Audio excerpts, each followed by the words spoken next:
Et oui, c'est l'heure de votre jingle préféré, bien sûr, pour parler de sport sur le stream. On est là, First Team, bien présent, bien représenté tout autour de ce plateau pour House of Sport.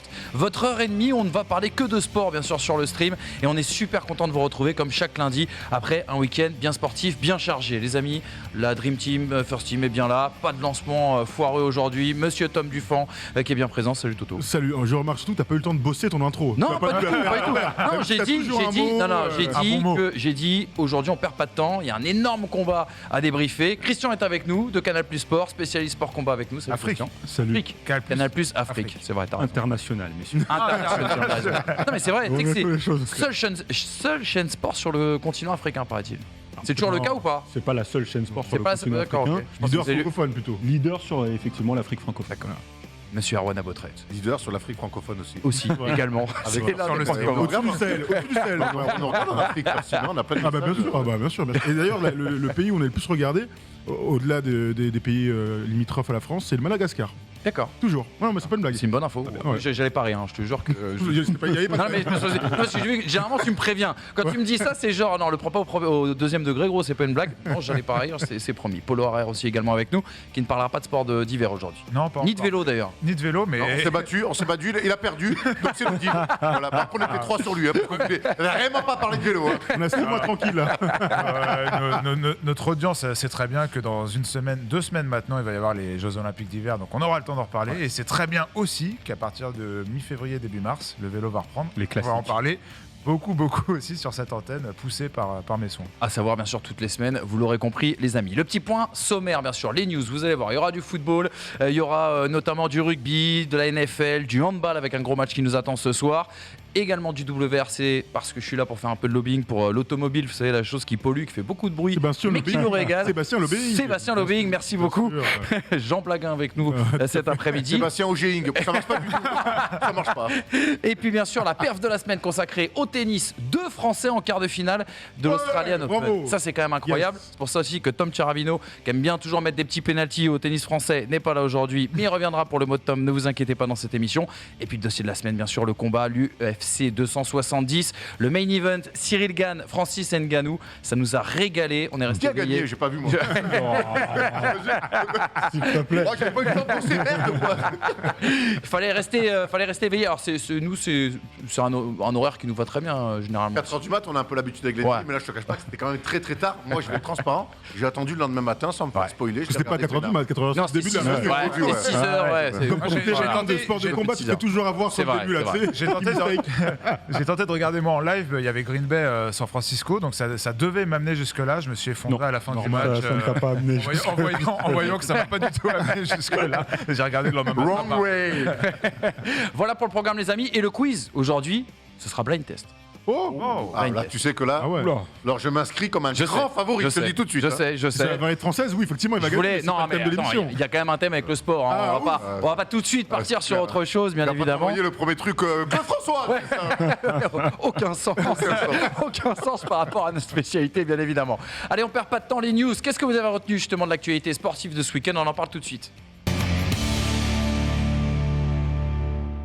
Je parlais de l'actualité sportive de ce week-end, mais ce soir on a un gros rendez-vous, les gars, et on va en parler avec Polo. Le handball, la France qui va jouer le Monténégro à 20h45. Match ô combien important, mon cher Polo, parce qu'il y a eu un désastre islandais et on peut le dire, un Euro bien impacté par le Covid comme notre équipe de France. Tu parles de désastre, j'ai envie de te parler de branlée, parce que le mot est dur, mais le mot est là. C'est la plus grosse défaite de l'histoire de l'équipe de France en championnat d'Europe en handball. La France a perdu 29-21 contre l'Islande, qui n'est plus l'Islande un peu chiante à jouer comme elle l'avait été, notamment en finale des JO il y a quelques années, qui est une Islande qui est sur le papier moins forte que nous, à qui il manquait quand même 8 joueurs pour pareil, protocole Covid. On verra tout à l'heure que la France s'en plaint beaucoup, mais c'est pour l'instant pareil pour la majorité de ses adversaires. Donc c'est emmerdant parce que dans ce tour préliminaire, ça met la France vraiment dos au mur. Elle joue le Monténégro ce soir, on va pas se mentir. Ça devrait aller, il devrait gagner, mais ça l'oblige surtout à battre le Danemark, donc l'équipe qu'on a jouée en finale des Jeux il y a quelques mois maintenant, et les battre de plus de 7 buts. Donc sinon, si on veut passer cette défaite, ça fait une équation un peu compliquée quand même. Pose vraiment problème. Donc on va voir déjà ce soir, c'est très important que l'équipe de France se ressaisisse face au Monténégro. On rappelle, l'équipe de France énormément touchés par le Covid, notamment le coach Guillaume Gilles qui est en protocole Covid, donc c'est son assistant qui coach, mais tu as aussi Ludovic Fabregas, Quentin Mahé, qui on a d'autres, je les ai notés là. Ah voilà. Non, je cherchais le nom. Karl Conan aussi, le meilleur défenseur peut-être de cette équipe de France. Donc certes, ça fait beaucoup, mais comme je vous l'ai dit, c'est pas aussi pour les autres équipes. L'équipe de France n'a pas rassuré, et maintenant l'équipe de France est dos au mur. Alors après, comme tu l'as dit, Manu, elle n'est pas la seule. C'est quand même une espèce de farce. Je reprends les mots de Vincent Gérard, excuse-moi, j'ai du mal avec les prénoms. Vincent Gérard qui a qualifié cette compétition de farce parce qu'il y a depuis le 1er janvier et le début des préparations de chaque équipe internationale, plus de 110 cas de Covid ont été révélés positifs. C'est énorme. Ça touche énormément d'équipes. L'Allemagne était à 2 doigts de quitter la compétition parce que l'équité sportive n'était plus respectée, ça ne servait à rien. Pareil pour le Pays-Bas que la France a joué il y a quelques jours. Donc voilà, on a, comme on l'a dit, Vincent Gérard. On a aussi vu Nikola Karabatic qui, pour l'instant, passe bien à côté de son euro aussi, parce qu'il faut dire les choses, il n'y a pas que le Covid. Nikola Karabatic qui passe à côté de son euro, qui s'en est plaint aussi. Mais on va dire que pour l'instant, c'est les mêmes conditions pour tout le monde, excepté pour le Danemark, qu'on joue mercredi. C'est des drôles de qui sera le match. C'est des drôles de compétitions internationales qu'on vit, que ce soit de handball ou là on voit la Coupe d'Afrique des Nations, où vraiment le Covid, c'est vraiment un élément important maintenant à jouer. J'ai l'impression que même si c'est les mêmes règles pour tout le monde, ça fausse quand même beaucoup les compétitions. Mais ce qui est incroyable, c'est que l'année dernière, il y a eu un championnat, vous m'arrêtez si j'ai une bêtise, mais il y a eu un championnat du monde à huis clos dans une bulle sanitaire, je crois que c'était en Égypte, de handball, et il n'y a pas eu tous les cas de Covid qu'il y a aujourd'hui. Alors je sais que les variants ont changé, on n'est pas une émission de médecine, on va arrêter là tout de suite le diagnostic, mais c'est quand même assez hallucinant. Est-ce que là, on peut pas regarder l'organisation quand même Je peux amener mes lumières. La question de l'organisation, elle est très intéressante. On rappelle que ça a lieu en Hongrie, en Slovaquie, et il y a quelques jours, Nikola Karabatic trouvait ça un peu surprenant que dans son hôtel, déjà, il le partage avec des touristes. Certes, pourquoi pas, mais avec des touristes qui se baladent sans masque, qui sont au restaurant sans masque. Sans pantalon, etc. Donc, des Allemands, sans doute. Donc, alors, l'équité sportive des Allemands. Il y a toute une question d'équité au niveau du régime sanitaire, en tout cas en Hongrie et en Slovaquie. Karabatic a dit qu'il se souviendra de cet euro, mais visiblement, que ce soit dans le sportif et aussi pour tout ce qu'il y a autour, peut-être pas dans le bon sens. Bon, et en tout cas, on espère bien sûr une victoire au moins française ce soir contre le Monténégro, pour espérer vous parler en bien de cette équipe de France la semaine prochaine dans notre prochaine émission. Surtout mercredi, Manu, de Danemark, qui n'a aucun cas de Covid, donc pour ne rien faciliter. Bizarre, question de culture peut-être, je ne sais pas. On va pas rentrer là-dedans. Un petit mot de NFL avec toi, Christian, parce que en ce moment, c'est les playoffs en foot US, et 2 favoris se sont fait sortir, paraît-il, la nuit dernière. Les 2 first seeds. Les first seeds, si vous voulez, c'est vraiment les têtes de série qui n'ont pas joué lors du premier tour. On parle des Green Bay Packers, qui, à mon sens, ont proposé l'une des pires performances de leur histoire en playoff. Ils affrontaient les 49ers de San Francisco, l'équipe qui vraiment, déjà a passé les Cowboys d'une manière vraiment assez surréaliste. Là, ils affrontent les Packers d'Aaron Rodgers, qui est candidat numéro 1 et peut-être même unique pour être, peut-être avec Tom Brady, mais pour être MVP cette saison. Ils arrivent à le maintenir à 10 points, seulement 10 points. Et surtout, quand on regarde le match qu'a pu produire offensivement Aaron Rodgers, on ne comprend pas. Moi, jusqu'aujourd'hui, je n'ai pas d'explication sur le pourquoi du comment. Pourquoi, à chaque fois qu'il arrive dans la red zone, donc les 20 derniers yards avant d'être dans l'embut, pourquoi il n'arrive pas à concrétiser ? C'est quand même... On a la main moite. Du caleçon sale.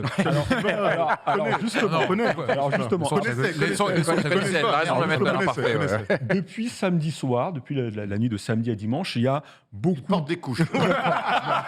Ça va dans mon sens, merci. Ça, t'es venu pour ça, sur les infos inside.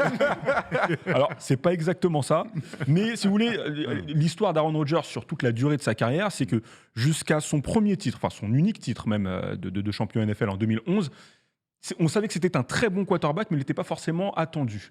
Depuis 2011, chaque saison, il est parmi les favoris. Chaque saison, on se dit, c'est l'année pour Rodgers. Surtout depuis 5 ans. Depuis 5 ans, où il a signé son gros contrat avec les Packers, on attend pas forcément qu'il gagne le Super Bowl, mais au moins qu'il y retourne.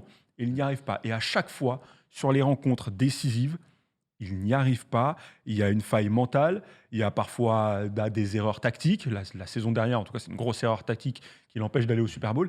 Et cette saison, face à des 49ers, je le répète, qui n'ont pas mis un seul point avec leur attaque.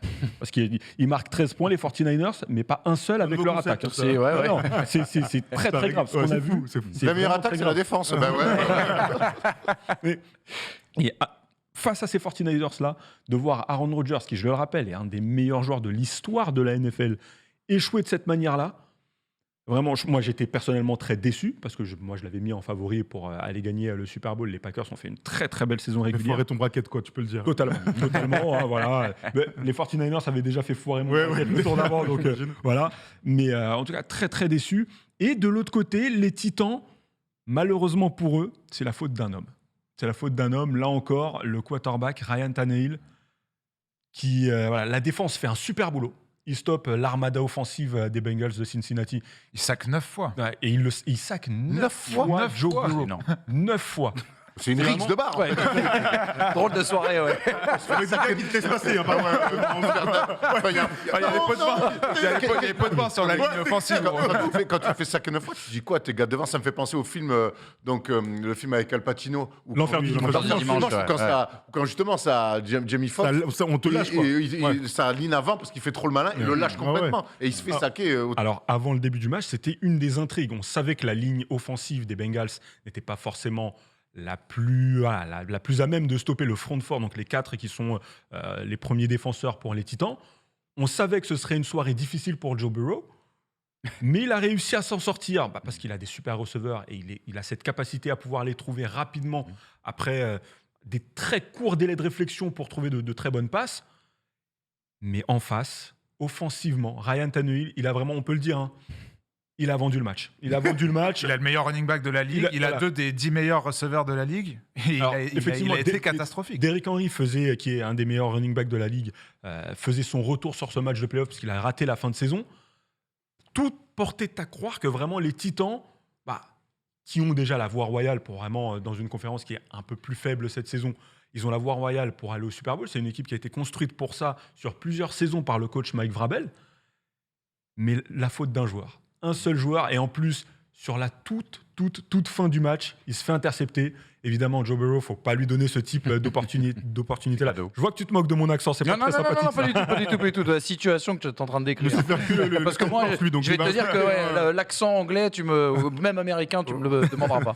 Et donc, Joe Burrow arrive à faire remonter son équipe très rapidement, aller chercher un field goal qu'il réussisse, il laisse 0 sur l'horloge et parviennent à passer. On retrouve donc ces Bengals en finale de conférence. On s'attendait à ce qu'ils fassent une très belle saison, qu'ils aillent en play-off, mais on n'était même pas sûr qu'ils passent un tour. Alors, ils ont affronté des Raiders très, très affaiblis. Ils passent. Là, ils affrontent les Titans, qui étaient vraiment parmi les mastodontes de ces play-offs. Ils passent encore une fois. Ils vont affronter les Chiefs qui se sont eux aussi qualifiés. Et d'une manière vraiment... Je pense qu'on a vu le match de l'année. Okay. Je ne sais pas si tu es d'accord avec moi, Paul. C'était extraordinaire. Mais on a vu le match. Patrick, il a régalé, mon Patoche? Patoche, il a régalé, mais pour vous dire, sur les 2 dernières minutes, il y a 3 changements de leader. Les Bills marquent un touchdown. Derrière, Kansas City va marquer. On va voir les images. Derrière, c'est les images un peu de tout le match. Kansas City remarque. Les Bills vont remarquer un touchdown. Et là, il reste 14 secondes à Patrick Mahomes, parce qu'il y a 3 points d'écart. Il reste 14 secondes à Patrick Mahomes. Il y a 4 points d'écart. 4 points d'écart? Ah non, c'est pour le field goal, c'est 3. Pour aller chercher la prolongation. Excuse-moi. Et Patrick Mahomes a 14 secondes pour remonter le terrain. Il part de ses 20 yards. Il arrive en notamment trouvant une passe pour Tyreek Hill à reprendre 60 yards. C'est 17 secondes de la fin, là. Voilà, c'est ça. C'est le dernier drive. Alors là, on est aux 20 yards. Ça, c'est le TD. C'est avant le TD de Davis. c'est ça. Oui, là, voilà, c'est intéressant pour les images. Là, il y a le touchdown de Buffalo qui repasse devant. On passe de 33-29 du coup, D'accord. à 36-33. Et là, il reste 3 minutes. Il reste 3 points à aller rechercher et 13 secondes, pas 14, pour que Patrick Mahomes traverse le terrain pour au moins mettre son kicker en position d'égaliser, au moins d'aller chercher la prolongation. Ce qu'il arrive à faire, notamment on va le voir sur cette passe, si je ne me trompe pas. Ouais, c'est celle-là. Et il est tout de suite en field goal position. Sur la première passe, alors qu'on peut imaginer peut-être 2 2 plays max en 14 secondes. Bah, c'est ça, normalement, l'avantage, c'est que tu peux vite stopper le chrono, tu vois, si Ouais. ta passe est ratée, ou si tu sors sur les limites du terrain sur le côté. Ou si Mais tu ça as un met temps du mort. coup Kansas City en position de field goal. Le field goal, hein. Ouais, il était pas tout droit gagné. quand même. C'est un mec qui a pas compris les règles du NFL. Ça passe. Prolongation, et là, vous connaissez la règle, on en parlait avec Tom un peu. La ce fameuse matin. règle du toss. Celui qui gagne le toss, s'il souvent marque un celui qui touchdown gagne. derrière, et ben, il gagne le match. C'est exactement ce qui est arrivé pour les Chiefs. Qui remporte le match avec un touchdown de Kelsey, si je dis pas de bêtises. C'est bien ça. Et ça nous a donné un match extraordinaire. Le score 42-36 à la fin. Orgie offensive, mais on s'y attendait un peu entre ces deux équipes. On savait que ça allait être le match du week-end. Ça n'a pas déçu, quoi. Et un suspense, bien sûr, assez haletant. Tu parlais de changer les règles, tu sais, sur la prolongation de foot. Ouais, absolument. Pourquoi pas l'histoire de la règle du toss? Bah, elle a déjà existé, foot. on le sait. Hein. Oui, c'est vrai. Après, non, mais je Je disais disais ça. ça ironiquement pour le coup. C'est hein. le but en or. Je disais, Non, oui, voilà, ouais. Je disais ça par rapport au fait que rajouter finalement 30 minutes à 90 minutes d'un match de foot, ça n'avait aucun sens. Ouais, clairement. Ouais. Et que ils ont eu 90 minutes pour se départager, frérot. Au bout d'un moment, on va pas rajoutons 3 heures. Hein. Oui, tant qu'à Non, mais faire. c'était putain, Tu sais que les premières Ligues des Champions dans l'histoire bien ont sûr. été jouées. Autos. Le premier titre de l'Inter de Milan en Ligue des Champions, c'est joué à pile ou Ouais, face. Bien C'est sûr. terrible. Et il y a un juste milieu entre Drôle de- 90 minutes pile ou face et rajoutons encore 2 heures de match. Comme ça, les gens seront Moi, moins je suis pour un motivés. Shifumi des familles. Voilà, mais un après, bon chiffre. Parce qu'au moins, il y a de la technique derrière. Voilà. tu vois. Pour changer les choses. Un dernier mot, Manu, rapide. Ah bah, vas-y, pour le prends le temps. Brady éliminé, Tampa Bay battu hier. Peut-être le dernier match de la légende du GOAT de ce sport. On n'a pas plus d'infos pour l'instant, mais pareil, ils sont passés à deux doigts, ils jouaient les Rams. Encore un Ils sont scénario menés- incroyable. Ils sont menés 27-3 jusqu'au milieu du troisième quart-temps, si je ne dis pas de bêtises. À partir C'est ça. de là, ils remettent 27-3, et ils mettent 24 points Alors, d'affilée. ce qui est important de préciser sur ce match-là, c'est que les Rams font beaucoup de cadeaux à l'attaque et à la défense des Buccaneers.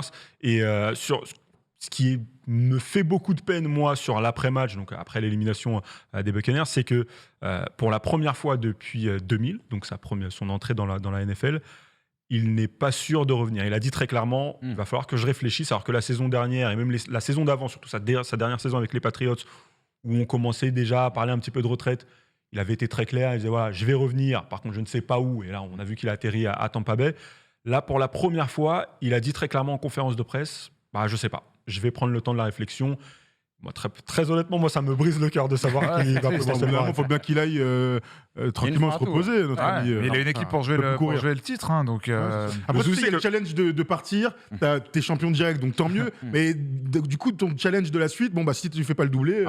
Après, tu vois, l'année dernière, il gagne, il se remet une année. Au bout d'un moment, chaque fois, quand tu repousses de plus en plus ton départ, tu réduis les chances de partir sur un succès. C'est pas simple. Hein. Alors, dernier petit élément sur Tom Brady. Alors, effectivement, il a pour l'instant une équipe qui est faite pour gagner, mais le souci, c'est que, déjà, lui, il vieillit. À la rigueur, ça, on a vu qu'il est capable de défier le temps. L'autre souci, c'est que cette équipe-là, qui a déjà gagné le titre, elle est pleine de joueurs qui n'ont pas forcément signé de très gros contrats pour pouvoir être tous ensemble. Là, il y a pas mal de joueurs qui sont de très bons joueurs et qui vont vouloir avoir un gros chèque à l'intersaison. Ils ont performé autour de Tom Brady aussi. Exactement, oui, qui ont performé autour de lui, mais un joueur comme Leonard Fournette, qui est le running back des Tampa Bay Il était Buccaneers, fantastique l'année dernière. qui avait été très très fort, et même là, sur ce match-là, qui a été vraiment très très fort, moi je suis désolé, je suis général manager, je peux pas lui refuser un gros contrat. Donc c'est soit il signe un gros contrat, et voilà, pour d'autres joueurs ça va être compliqué de re-signer, soit éventuellement il part et il va J'ai signer. croisé Antonio Brown, en tout cas lui, il en a rien à foutre de tout ça. Il s'est même moqué de l'élimination des Buccaneers. C'est terrible. Bref, Les amis, si vous aimez la NFL et le foot US, Brown. j'imagine que vous adorez le rugby, non?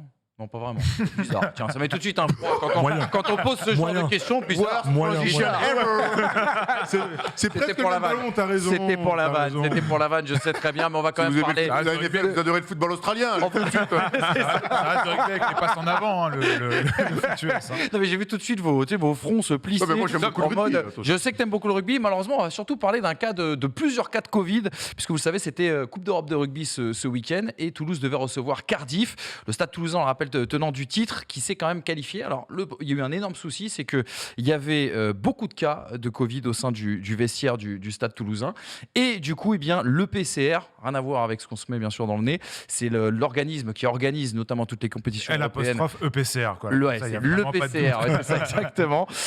A décidé que ce match serait perdu sur tapis vert pour le Stade Toulousain, qui a contesté cette décision. Donc, perdre sur tapis vert en rugby, c'est 28-0 en Coupe d'Europe. Donc avec bonus offensif. C'est cher payé. C'est très, très, très cher payé. Surtout qu'il y a une sorte d'imbroglio autour de cette décision, puisque le match devait avoir lieu en France, la décision aurait dû être prise par rapport aux règles en vigueur, notamment en top 14. Et la règle en top 14, c'est si tu as 23 joueurs au minimum en tout cas qui sont disponibles pour disputer ce match.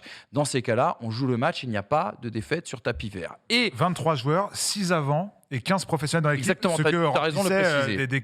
Des cases que cochait du coup le Stade Toulousain ce week-end. Quoi. Exactement. Il validait et cochait les cases tout à fait, mais le PCR, donc cet organisme qu'on aime beaucoup, a décidé finalement de faire perdre le Stade Toulousain. Alors le Stade Toulousain, mine de rien, s'en sort pas trop mal puisqu'ils sont quand même qualifiés en vertu notamment des autres résultats qui ont lieu dans la poule dimanche dernier. Donc le Stade Toulousain continue l'aventure en Coupe d'Europe, mais ça pose quand même question, moi je trouve, toujours dans le rugby où on sait que les instances sont souvent très britanniques et cette décision quand même pose question, je trouve en tout cas, à travers le cas du Stade Toulousain, de savoir est-ce qu'il n'y a pas eu un peu crime de lèse-majesté contre le tenant du titre français, c'est peut-être ma vision franchouillarde un petit peu des choses, ou est-ce que c'était vraiment une décision tout à fait neutre, en tout cas. Le règlement de l'EPCR n'a pas été respecté. T'as envie de te poser des questions quand même, c'est quand même clairement. On a l'impression que ça a été une décision qui a été prise un petit peu trop rapidement par rapport à un club certes tenant du titre, que représente aussi le Stade Toulousain. Tout à fait. Dans une période où on voit que le Covid touche tous les sports, on n'arrête pas d'en parler depuis le début de l'émission.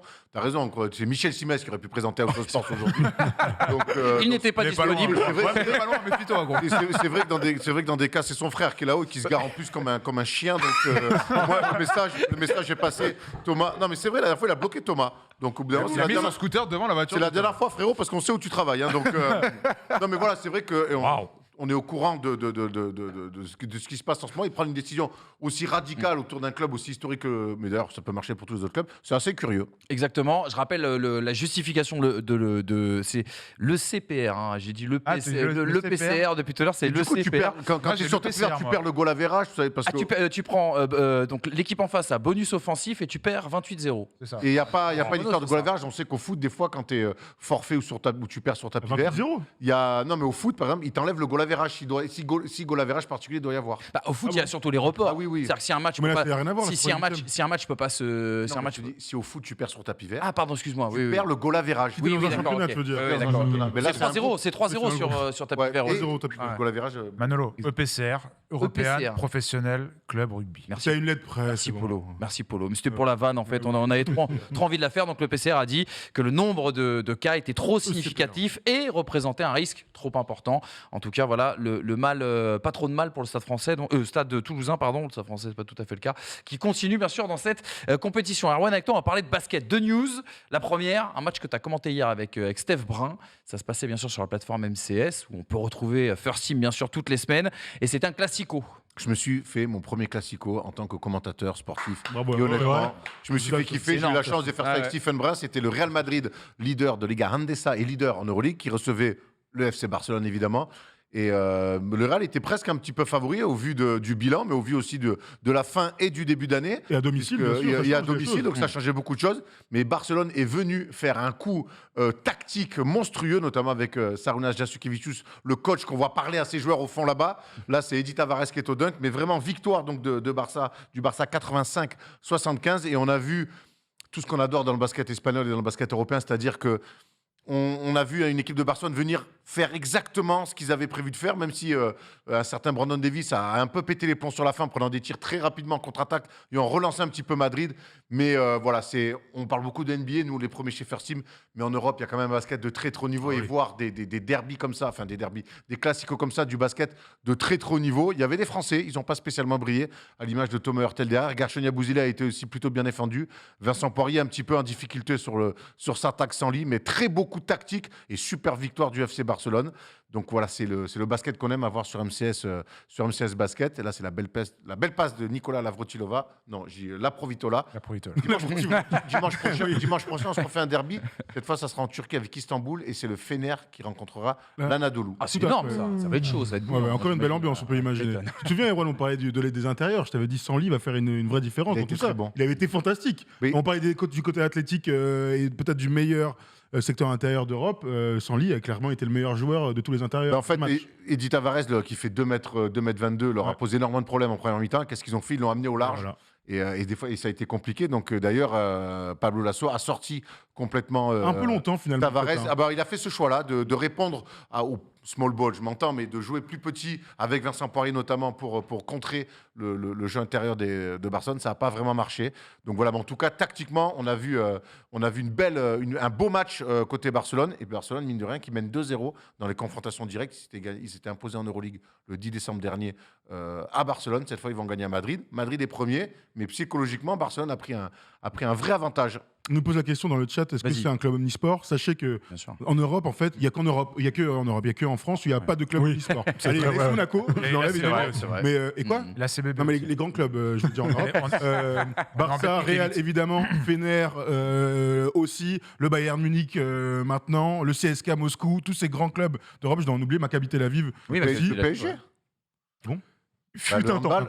Oui, parce que je dans le basket, oui. Bah oui, t'as raison. Parce que Barcelone, on dit omnisport, c'est les trois. Ouais, il y a les trois avec. Je pense même qu'on doit oublier, peut-être qu'ils ont le volet et tout, on est peut-être pas au courant. Je suis pas sûr. L'Espagne au volet. Ouais, c'est pas. Ou alors ils ont un créneau à Léo Lagrange de mercredi de 20h30 à 23h, mais ça compte pas. Et encore, les journalistes du Canal qui y vont d'ailleurs. Non, oui, évidemment, c'est les grands clubs omnisports européens. Voilà.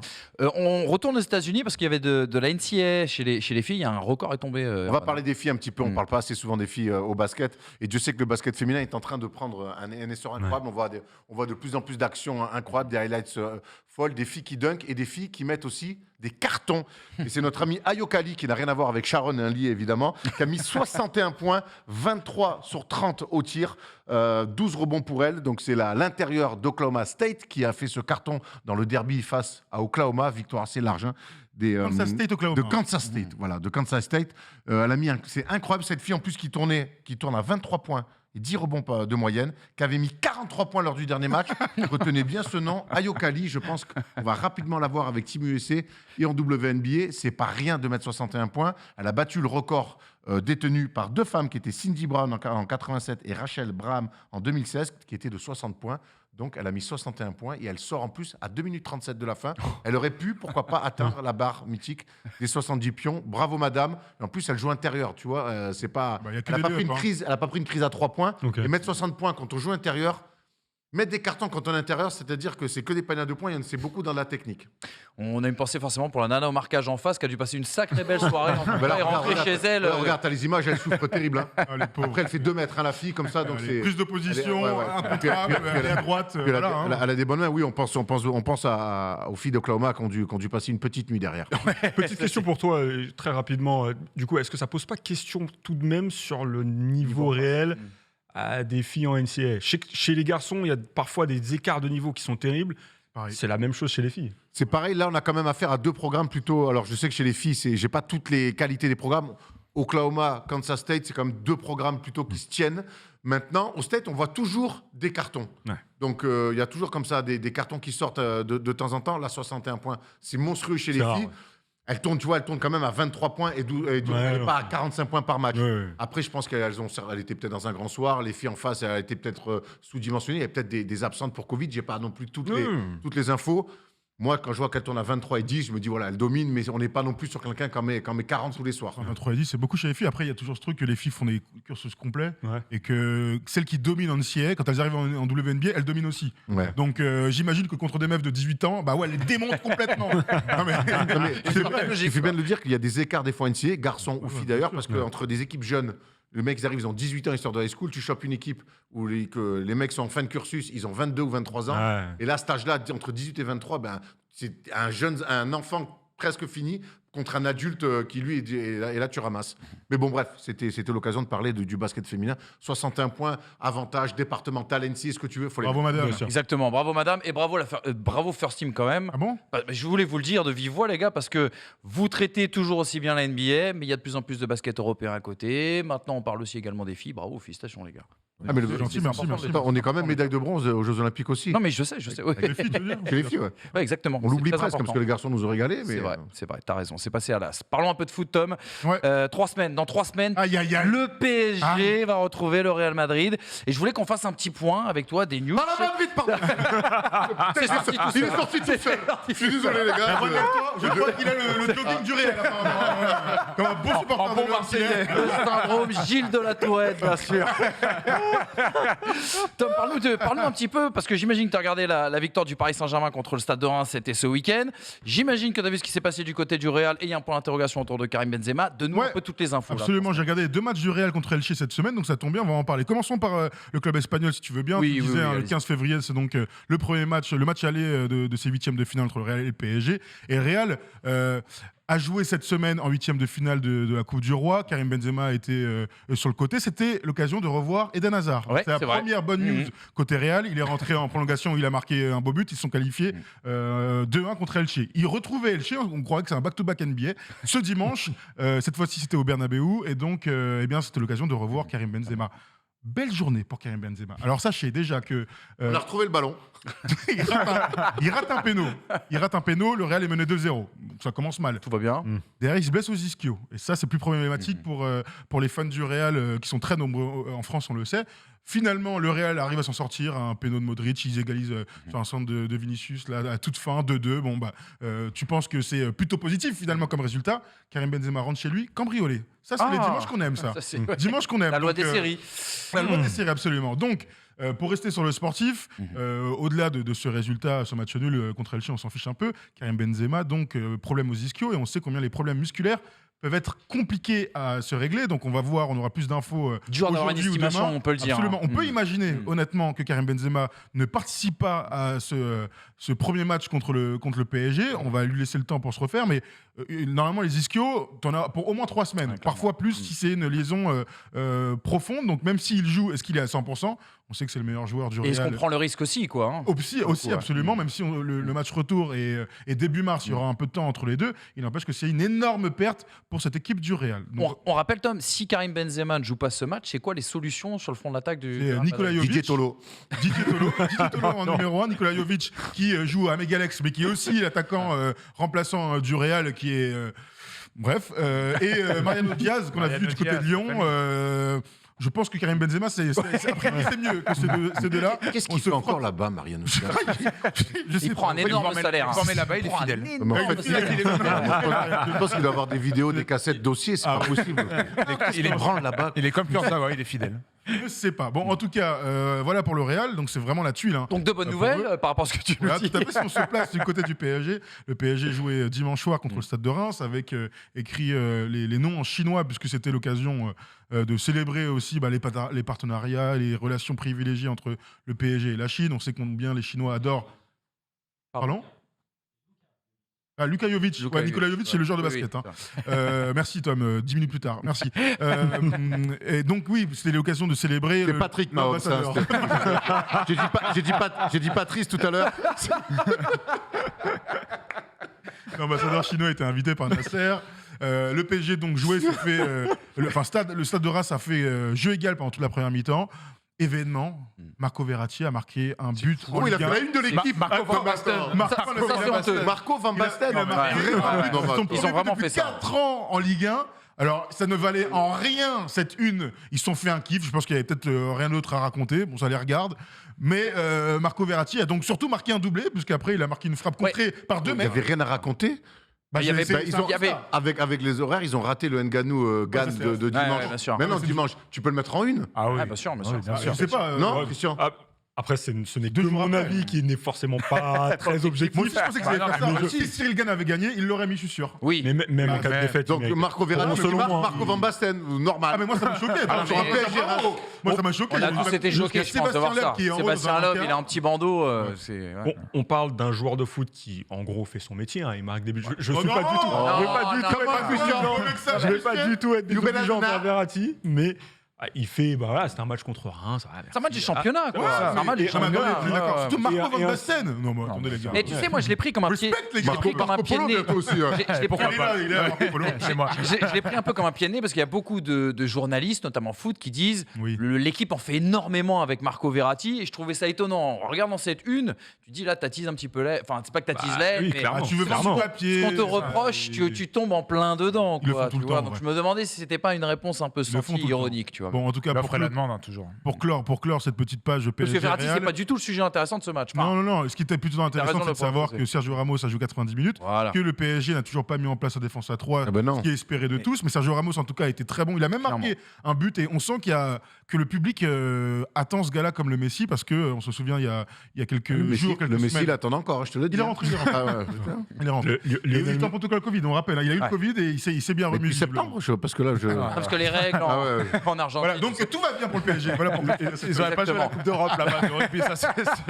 Pas de fond de jeu, des joueurs qui reviennent de blessure, c'est à peu près le PSG. Bientôt Neymar qui revient, voilà, c'est positif. Je vais prendre vos avis, les gars, quand même. On a la sensation que hier, en tout cas, la réponse de Pochettino, tu sais, on se pose depuis le début de la question. Quand on a vu le mercato, notamment cet été, on s'est dit le PSG va jouer avec une défense à 3, vraisemblablement. Quand tu prends Hakimi, quand tu prends Sergio Ramos, quand tu prends Wijnaldum, par exemple, tu te dis, ils vont jouer, Nuno Mendes, tu te dis, ils vont jouer à 3 derrière. Et quelque part, j'ai l'impression qu'on a eu une réponse de la part de Pochettino hier. C'est-à-dire que s'il y avait bien un match où il pouvait tenter cette défense à 3, c'était hier, il l'a pas fait. S'il l'a pas fait hier, il le fera sans doute pas dans 3 semaines pour le match de l'année, on va dire, pour le Paris Saint-Germain contre le Real Madrid. Est-ce que la suite de la saison du Paris Saint-Germain peut vraiment être... Ça me rappelle l'ambiance Thomas Tuchel, où quand on voulait que Thomas Tuchel fasse quelque chose qui semblait même presque logique sur des compos d'équipe ou sur des choix tactiques, il le faisait pas. Et il le faisait peut-être plus tard à des moments où c'était pas du tout le ouvertement moment, contre la direction de le faire.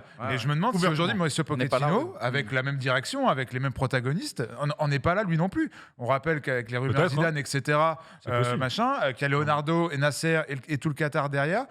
Peut-être qu'on en est encore là.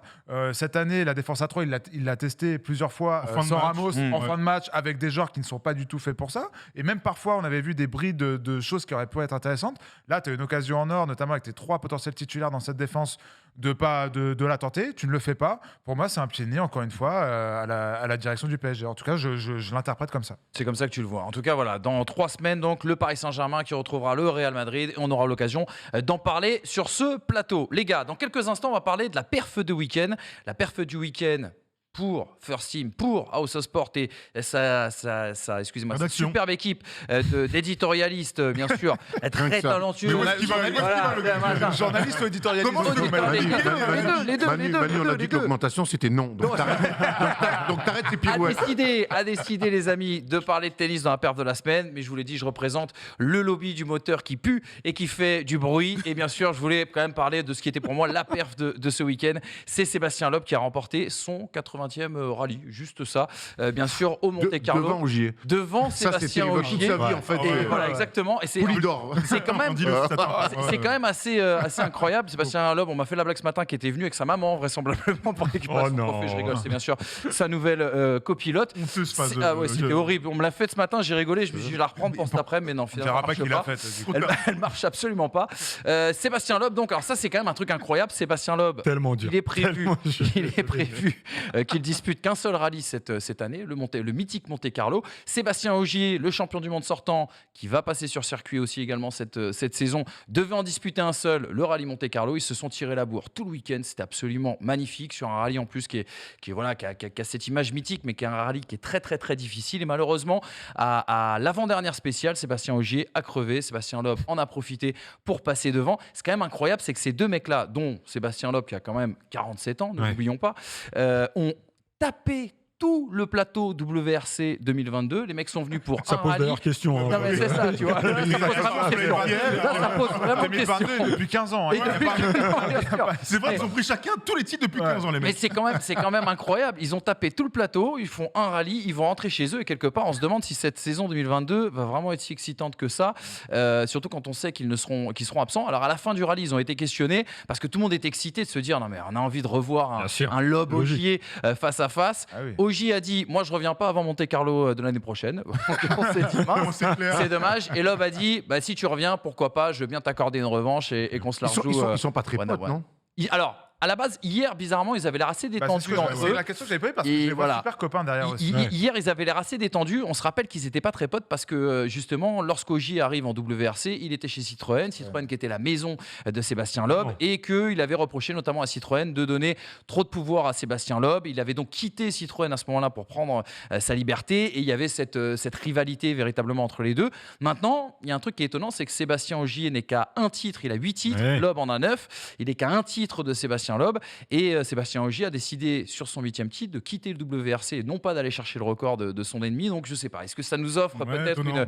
une future grande histoire entre les deux garçons? Est-ce que Je tu sais penses pas. qu'ils souffrent quand même d'un petit Oui, complexe oui. d'infériorité par rapport à Ce l'autre? serait naturel, hein, Forcément, franchement. parce Il qu'en le dit à plus, moitié, hein, souvent Ce qui, même en ce qui est terrible pour lui, c'est qu'il restera dans l'ombre de Loeb, aussi C'est bien d'un terrible. point de vue statistique, mais en plus de ça, Loeb a fait ses 9 titres consécutifs. Ouais. Il a occupé, si tu veux, l'espace médiatique en France, et que derrière, Sébastien Ogier, il n'a pas eu autant les lumières Manu, sur lui. toi quoi, qui es tu vois. spécialiste automobile, peut-on séparer Loeb de l'artiste? Alors ça, à retrouver la semaine prochaine, vous aurez 2 heures, les amis. Non, mais en tout cas, voilà, il fallait saluer tout ça. 80e victoire en WRC pour l'homme le plus titré Tu de célèbres l'histoire même plus du après, sport quoi. automobile. 80. 80. Mais il était ému 47 hier. ans. Ça Bah, il y a qui de est quoi, fou. après, c'est un Il était retour et ému, tout, C'est quand même incroyable. Et d'autant plus, et je finis vraiment là-dessus, il a dit à toutes les personnes qui le connaissent très bien, notamment Guy Fréquelin, qui était son boss chez Citroën, il a dit que c'était un énorme test pour lui, que quand il arrivait sur le Monte Carlo, il se demandait s'il n'avait pas fait une énorme connerie, parce que les voitures ont changé. Lui, il a vieilli, et il se demandait si justement, il n'allait pas passer un petit peu à la trappe, sachant que lorsqu'il était revenu par le passé, beaucoup d'observateurs avaient dit il est un peu cramé, sauf que c'était la voiture qui était un peu en difficulté. Et on rappelle qu'il a fini deuxième du Paris-Dakar la semaine dernière. Et la semaine hein. dernière, voilà.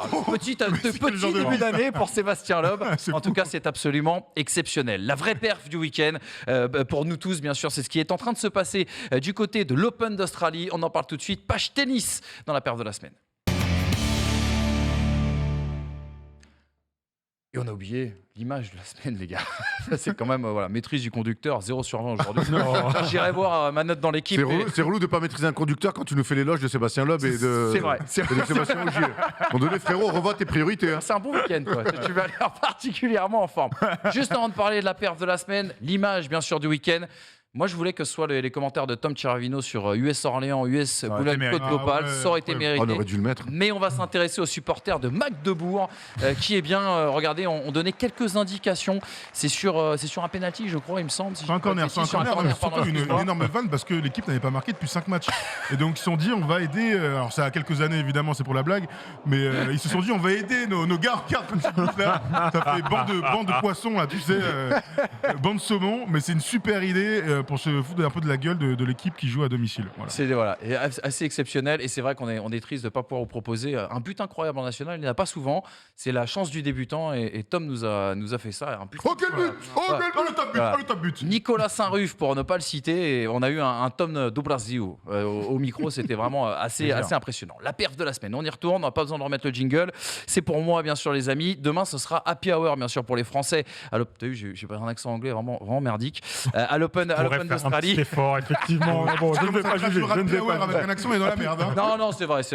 T'as moi un mec qui me dit au fait, on finit à 18h, on va faire un happy hour. Non, je vais pas dire. Ma mère, mais je j'avoue. vais pas avec lui. C'est direct. Il Non, prend une mais- balayette et je viens pas avec lui. Généralement, j'ai le Happy Hour, mais vu que je suis avec voilà. vous, je me suis dit quand même, tu vois, je je viens vais pas faire non plus l'effort. là. Pour la première fois, donc depuis l'US Open 2015, un Français et une Française sont qualifiés en quart de finale d'un grand chelem. Il y a eu Alizé Cornet d'un côté sur le tableau féminin qui s'est qualifiée aux dépens de Simona Alep. À noter qu'Alizé Cornet, elle s'est quand quand même, elle s'est payé le luxe de sortir 2 anciennes numéro 1 mondiales quand même lors de son parcours. C'est quand même assez incroyable. Elle retrouvera donc Danielle Collins en quart de finale. Ce sera une grande première entre les deux joueuses. Je vous ai gardé cette petite citation quand même sur Alizé Cornet qui disait: au début du tournoi, je me suis dit que j'allais utiliser une technique d'autoconviction, que j'allais me répéter tous les soirs avant de dormir que je peux gagner l'Australian Open. C'est quelque chose que je n'avais jamais fait avant avec autant de conviction, et c'est vrai que je suis en train d'y croire de plus en plus. Alors Alizé Cornet, elle pourrait battre notamment un record, celui d'avoir disputé 63 matchs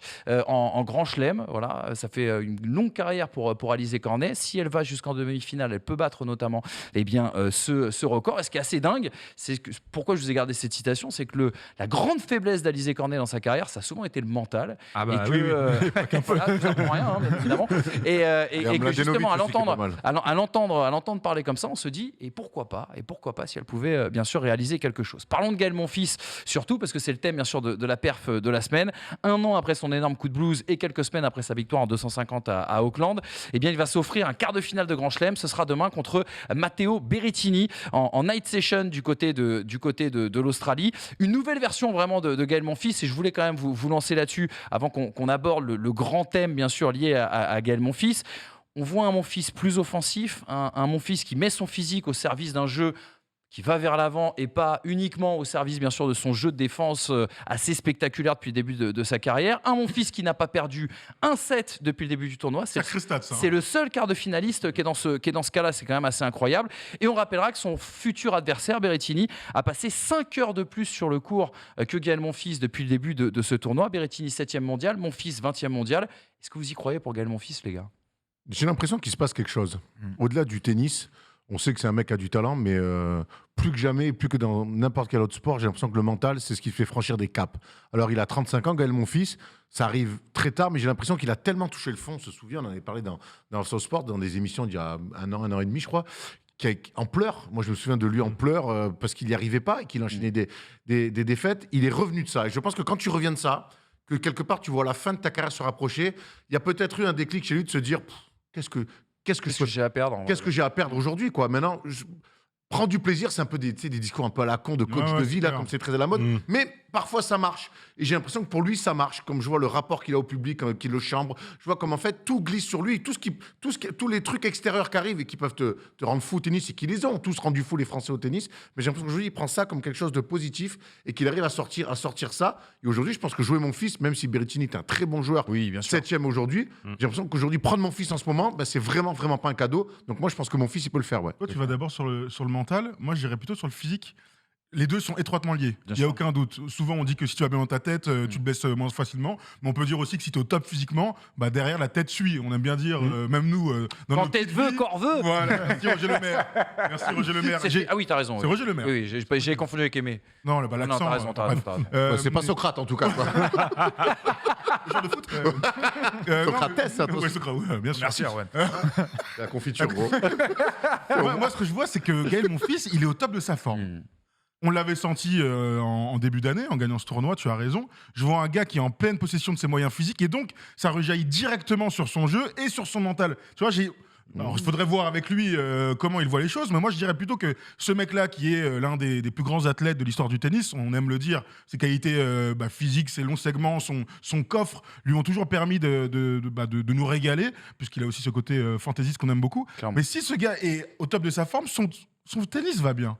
Et là, c'est un Gaël Monfils qu'on redécouvre presque carrément. C'est vrai, après cette année noire, il s'est marié. C'est peut-être devenu aussi un mec qui est arrivé à maturité. Peut-être que c'est arrivé plus tard pour lui. On sait qu'il a été connu très jeune, que faut digérer tout ça. Il y a moins d'attentes, on peut dire. Il y a moins d'attentes. Justement, sur les attentes, là, le souci qui arrive pour Gaël Monfils, c'est qu'il est désormais attendu. Tout le monde va regarder. Il a jamais été très très bon quand il est attendu. C'est vrai. Très souvent, et moi je me souviens de sa performance à Roland-Garros, ne serait-ce que l'année dernière, mais je vais remonter encore un peu plus loin. En 2008, il fait une demi-finale, il me semble que c'est contre Roger Federer. Alors effectivement, perdre contre Federer, il n'y a aucune honte à ça. Mais à chaque gros rendez-vous de Gaël Monfils où il est attendu, souvent il se perd dans son jeu. Il reste dans ce qu'il sait faire, donc très spectaculaire, très bon en défense.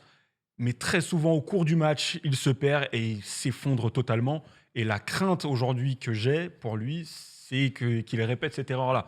Après, Matteo Berrettini, ça reste quelqu'un d'abordable. On le sait. Mon fils, c'est quelqu'un qui est capable de battre tout le monde un jour et de perdre contre tout le monde le lendemain. Donc, moi, j'espère pour lui qu'il ira au moins jusque dans le dernier carré. Ça, il nous fait kiffer, on va pas se mentir. Clairement. On l'adore. Mais moi, j'ai une vraie crainte qu'il ne s'effondre face à Berrettini. Ouais. Sur l'histoire. Dans ce sens-là. Voilà. Dans ton sens. Surtout que Berrettini, c'est quand même le même style de jeu que lui, un mec qui sert très fort, qui frappe très fort. Berrettini, c'est le finaliste de Wimbledon l'année dernière. 4 fois en quart de finale des Grands Chelems sur les 4 derniers. Il est jeune, il est 7e mondial, il ne fait pas encore partie du gratin, mais il en est vraiment pas loin. Pour prolonger ce que dit Christian, ça va. Là, c'est quand même, on passe vraiment à un step. Tu vois, Kecmanovic avait pas trop de références encore, toujours dans l'ombre de Djokovic. Là, je disais justement avant de venir en plateau. Là, c'est vraiment au niveau du niveau de jeu sur cette Open d'Australie, mon fils va passer de ça à ça aussi. Donc, ce sera aussi intéressant de voir face à une réelle adversité, si c'est vraiment un réel changement, que ce soit physique, que ce soit dans le style de jeu, parce qu'il est aussi beaucoup plus agressif qu'il y a maintenant quelques années. Il s'était peut-être las de juste défendre et d'être un peu spectaculaire. Il a attendu 15 ans pour attaquer le gars.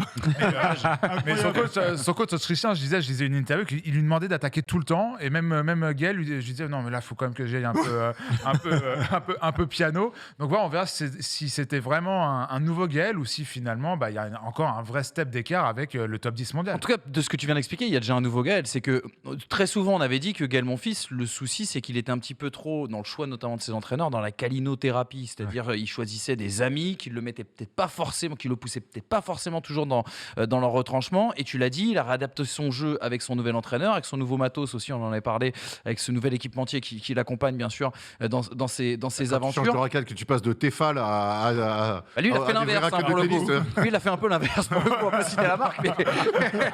Ah oui, c'est vrai. Artingo. Bon, lui, toi, t'as cité la marque, du coup. J'ai dit Tefal. C'est vrai, il faut citer plusieurs marques de Je sais pas si vous avez déjà essayé de jouer au tennis avec des Tefal, c'est pas rigolo. Faut des raquettes aussi. Des trucs pour faire des crêpes, là. Pour faire des crêpes. Ah, c'est pour ça que je suis bidon au tennis, en fait. Relou sur un revers à deux mains, mais bon, on peut essayer. En tout cas, peut-être aussi une autre chose qui peut expliquer le changement de Gaël Monfils. Petite séquence que nous a envoyé Tom Dufan ce matin et qu'on voulait partager avec vous. Rappelez-vous, Gaël Monfils nous avait dit que le Covid et cette période à jouer à huis clos le déprimait. Regardez justement, Gaël Monfils, hier contre Kecmanovic. Regardez cette scène qu'on vous a gardée. On va forcément parler un peu de trash talking.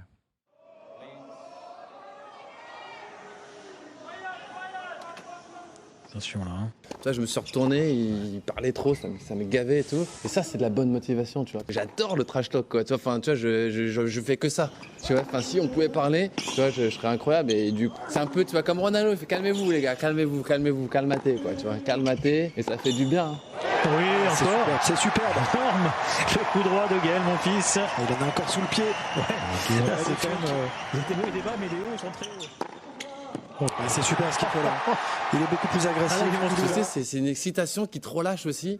Et je pense que j'en avais besoin en plus dans ce moment-là, j'ai le truc. Et tu vois, il parlait et ça m'a bien. Merci à eux. Quoi. Et voilà, c'est fait. Il est allé vraiment le chercher, ce tie-break. Foudroie du regard, les mecs qui ont sifflé. C'est là-dedans qu'il peut se perdre justement au cours. Ah ouais, mais c'est toute la question.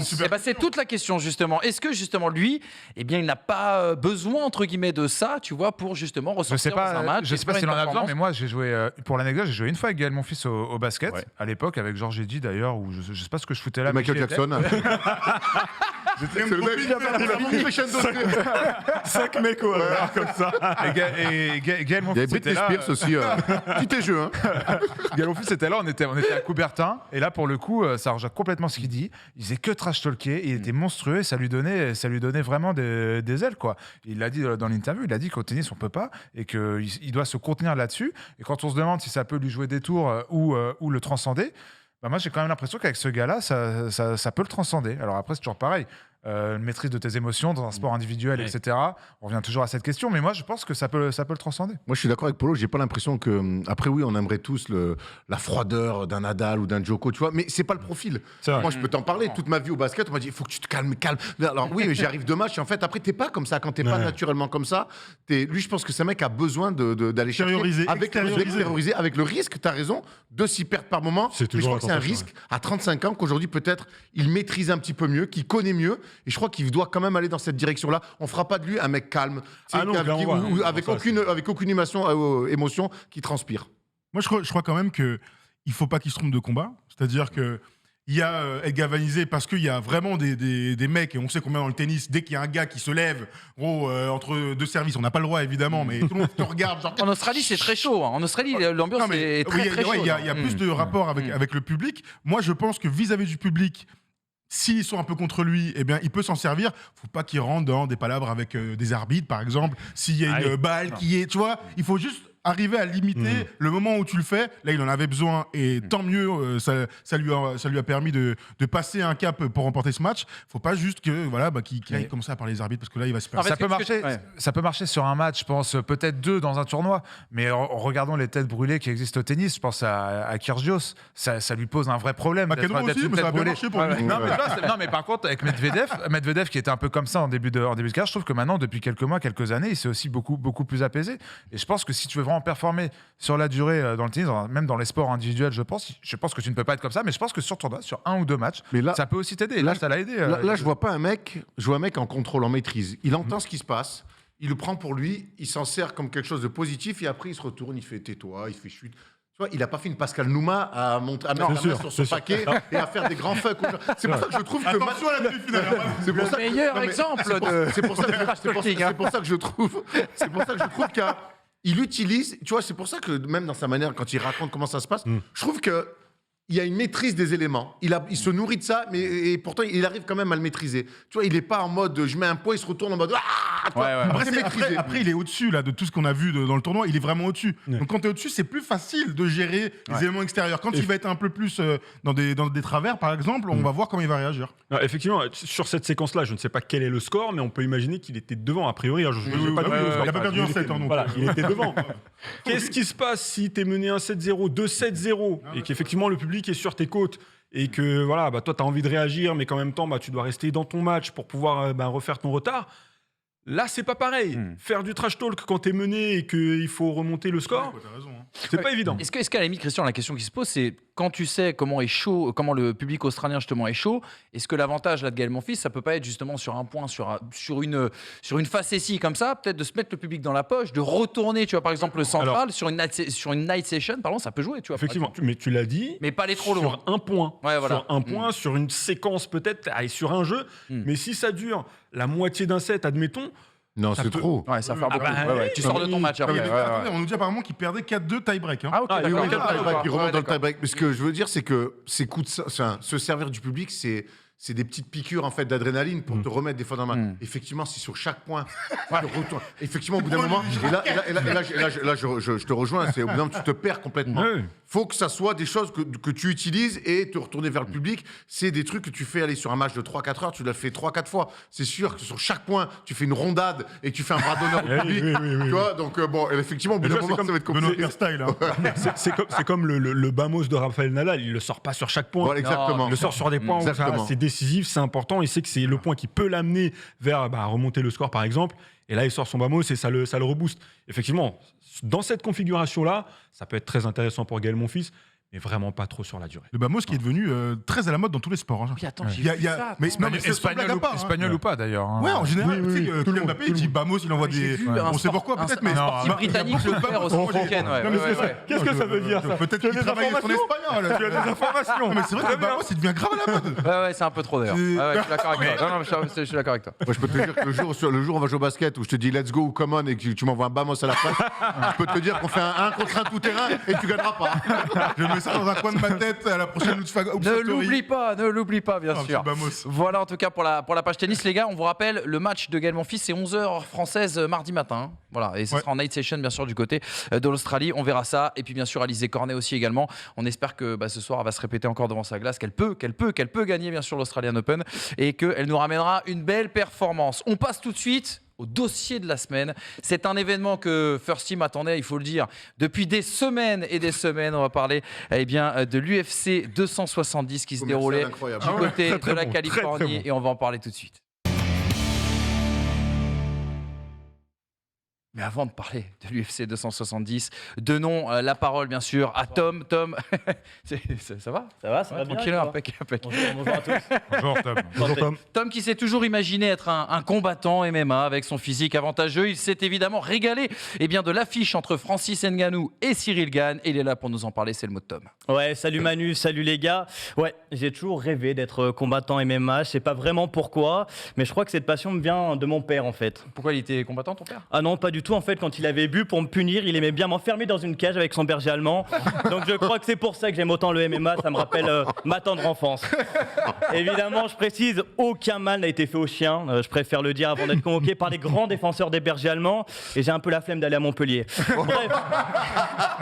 Bref, revenons-en au combat parce que ce samedi soir avait lieu le duel entre deux montagnes, Francis Ngannou et Cyril Gane. Un combat attendu par tous les fans de MMA évidemment, mais aussi beaucoup de nouveaux curieux qui voulaient voir en scène le français, moi le premier. Et du coup, qu'est-ce que toi t'en as pensé, Tom ? Le combat était cool franchement avec un sacré niveau. C'est allé au bout des 5 rounds, ce qui est très rare quand on affronte le Camerounais. Moi, ce qui m'a choqué dans ce fight, c'est Francis Ngannou qui arrive à soulever 3 fois le français, qui pèse 117 kilos à peu près, je le rappelle. J'ai trouvé ça incroyable. Perso, le dernier mec que j'avais vu soulever autant de fois une personne en 30 minutes, c'était Manuel Ferrara, mais ça n'a rien à voir avec le MMA. Qui était à la salle, Qui était à la salle, évidemment, on l'embrasse. Et ça m'a fait mal de voir Cyril Gane s'incliner, on va pas se mentir, parce que c'est toujours dur de voir un Français perdre si près du titre, surtout un gars comme lui qui inspire autant de sympathie. Moi, je voulais faire cette chronique sur lui, peu importe le résultat finalement, parce que c'est une personnalité à part dans le monde du sport actuel, et ça fait du bien. Déjà, c'est un gars que j'admire énormément. De toute manière, avec moi, c'est très simple. Il y a 2 critères pour que je respecte quelqu'un. Soit tu es l'un des meilleurs dans ton domaine, soit tu peux me casser la gueule à tout moment. Bon, Cyril Gane coche évidemment les 2 cases, mais c'est surtout un gars au parcours atypique. Tu l'as dit, Tom, c'est un parcours un peu hors norme, même complètement hors norme. Il a débuté les sports de combat en 2014. 7 ans après, il se battait déjà pour la ceinture mondiale. Ouais, bon, moi aussi, ça m'est arrivé de me battre pour une ceinture. Bon, c'était pas une ceinture mondiale, mais une ceinture Calvin Klein lors du Black Friday. Il en restait qu'une, il me la fallait absolument pour aller avec mon jean slim délavé, mon t-shirt blanc en col V, mais bon, j'ai perdu à la bagarre. Bravo à Julien Tanti qui a été meilleur que moi. C'est vrai que Cyril Gane a un parcours exceptionnel dans la fulgurance. Il a une ascension assez incroyable. Il faut savoir que plus jeune, il était vendeur en alternance dans un magasin de meubles. Puis il a dû arrêter car les gens le confondaient avec une armoire. Il a enchaîné ensuite les sports de combat jusqu'à débarquer en UFC il y a 2 ans. Et il était invaincu dans l'arène avec 10 victoires en 10 combats avant de s'incliner samedi soir contre Francis Ngannou. Il y a vraiment cette sensation qu'il est passé d'un gars inconnu à une superstar très rapidement, un peu comme Ronan Luce. Vous voyez le mec qui chantait « J'ai reçu une lettre de sa voisine » là. Moi évidemment je souhaite une autre suite de carrière à Cyril Gane parce que Ronan Luce malheureusement on ne l'a jamais revu. Je pense qu'aujourd'hui les seules lettres qu'il reçoit c'est des lettres d'huissier. Bref,